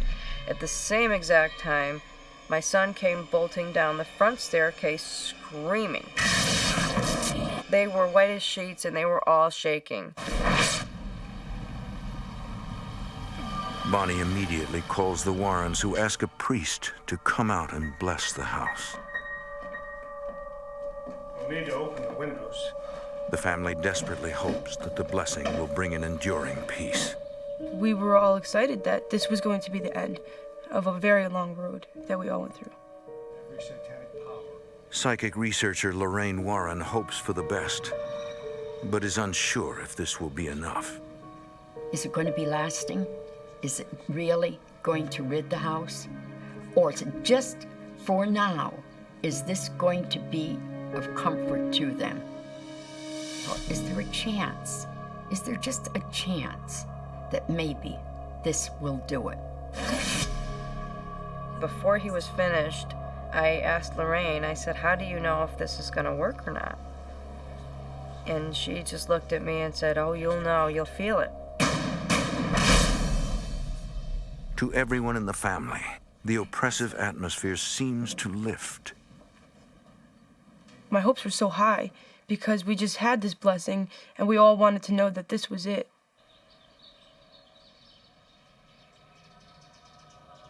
A day or two later, Bonnie is overcome by a compulsion to draw. I started getting these images in my head, and I'd come home, I had to get them on paper. I wouldn't even say hello to my family. I would just come in the back door and start drawing. The only thing that I had in my head was this tree.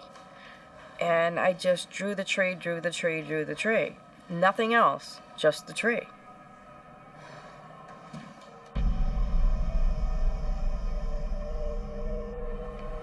Day after day, Bonnie's compulsion intensifies. More and more flashes of images, more rapidly coming into my head. I'm obsessed with it. All of a sudden it hit me. Anna was in my head.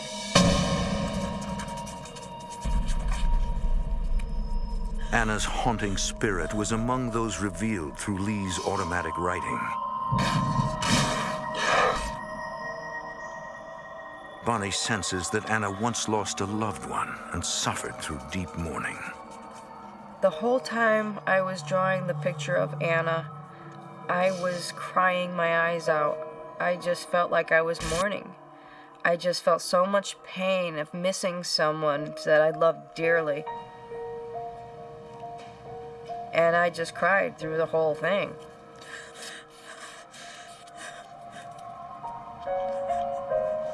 I felt the eyes on me again, and I knew it wasn't over.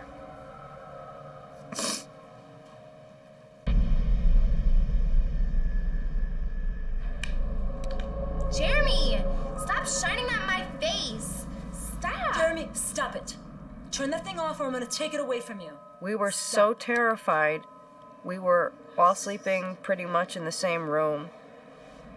And not sleeping maybe an hour, if that, and having to go to work and function as a normal human being. I gave you a chance. It was pretty much impossible, and trying to stay calm for the kids and rational. Go to sleep. Everybody go to sleep.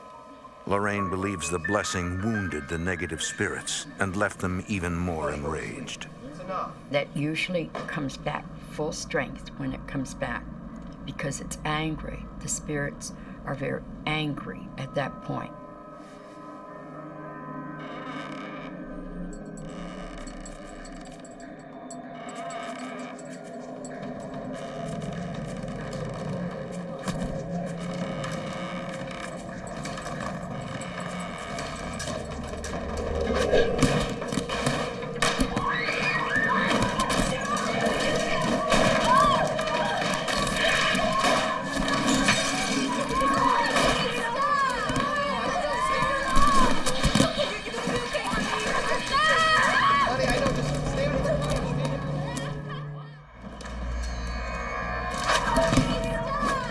When spirits physically attack the family, Bonnie has had enough.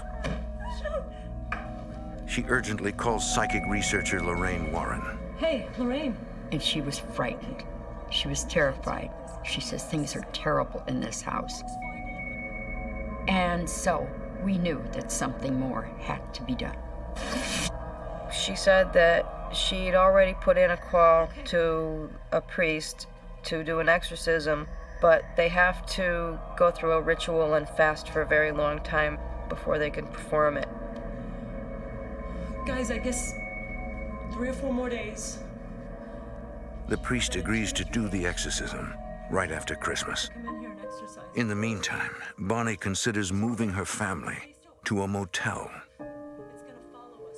Leaving the house is not the answer, because what's here is going to follow you. You have to deal with it. You must deal with it. So there is no escaping. She told us the only way out of this is to hold our ground firmly and fight back. So we decided to do that. This is our home, and I'm not the type of person to give up my home to a dead person.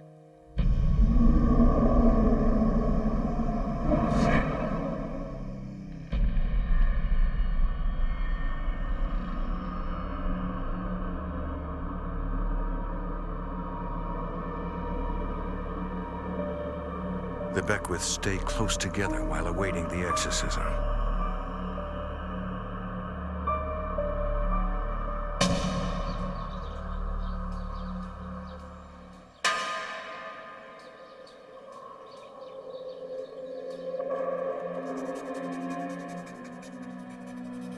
Bonnie again finds herself pulled away from the family by an obsessive urge to draw. I can't think of anything else. The images are there, they gotta come out. I had hate, I had fear, and I'm just drawing all over the paper, all of these symbols, and I have no idea what they mean. It doesn't make any sense to me whatsoever, but it's there and it has to come out.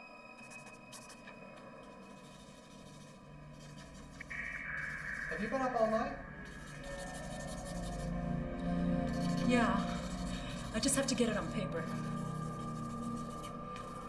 There's a crooked pyramid with light emitting from the top of it. On one side you have heavenly rays coming down. On the other side there's a raging storm going on. There's a broken bleeding heart in it, and there's 3 spirits. They look like they're floating and reaching up towards the pyramid.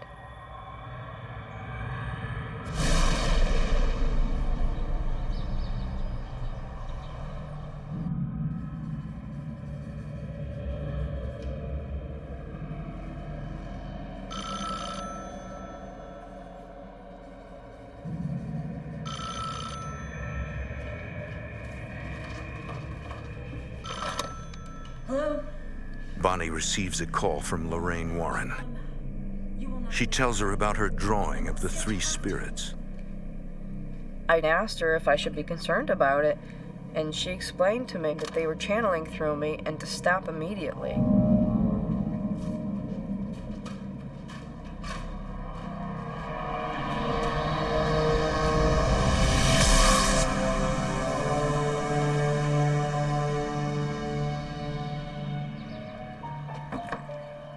Bonnie's mother gathers her courage to visit for Christmas.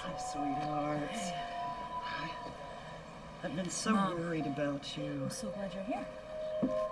How are you? Are you How was your drive? My drive was fine, but... Find out here in a second. Almost immediately, Take it out now. she's attacked by a mysterious fever. 104. The family takes her to the hospital. Doctors find a bizarre, irregular heartbeat and decide to keep her overnight. While the older daughter runs Christmas errands, Jennifer and Bonnie try to comfort their loved one. Sure. I'll pray with you. Amen. forever and ever. The glory and the power. We were going to say her prayers with her, as we always did. And she said them backwards. Okay, you're fine. You're okay. You're just tired. Not backwards. I can't do it. And that's when we were really scared. I mean, she said her prayers every night. There was no way she was going to forget her prayers. We were all just very shocked. I'm gonna go call a priest.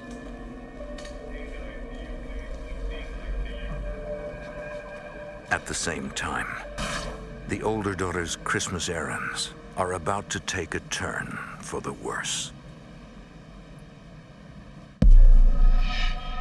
Bonnie's mother has been admitted to the hospital with a sudden illness that doctors can't explain.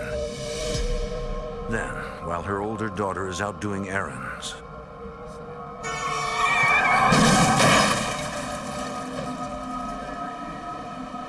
the car is totaled. She escapes with only minor injuries. It was just too much. First my mother, now my daughter. You know, life-threatening.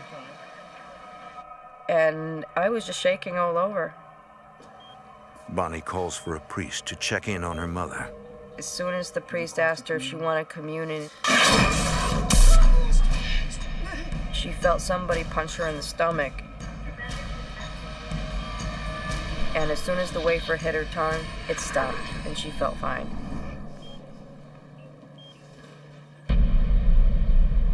Three days later, the exorcist arrives at the haunted house to try to cast out its demonic inhabitant. He was very quiet, and it seemed like he was almost disturbed by what was going on in the house. I almost felt like he knew, as soon as he walked through the door, what he was dealing with. Exorcisms can only be performed on people, not places. The priest must attempt a dangerous strategy, using a medium as bait. Since Lee was able to channel spirits in the house on earlier visits, he hopes her presence will lure the demon. Researcher Mike Roberge. We knew that having this spirit possess Lee would give us the advantage that we're looking for. The team restrains Lee. It is the only way to protect everyone from the demon's wrath. During the exorcism, the exorcist is the main target of the possessed person. So the restraints are there to protect not only the person who's the victim, because it's not really them that's doing this, it's the possessing spirit, but also it's there to protect the exorcist. The priest begins with a blessing of the house, which angers and provokes the demon.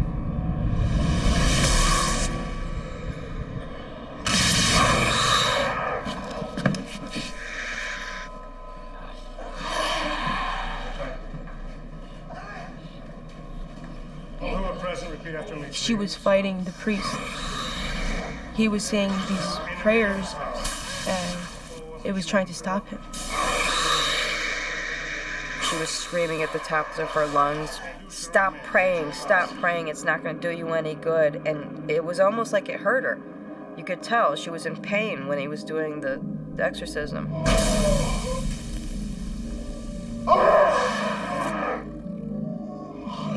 After a long battle of wills, the demon seems to surrender.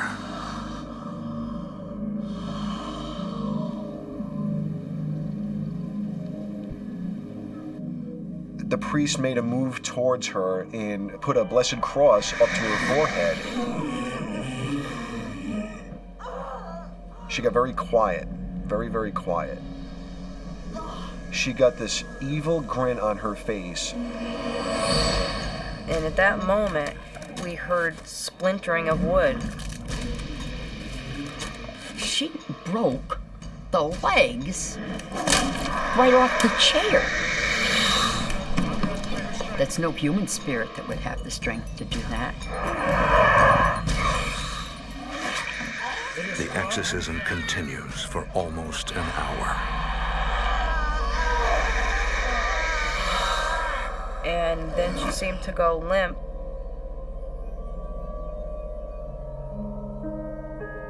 you could feel it instantaneously.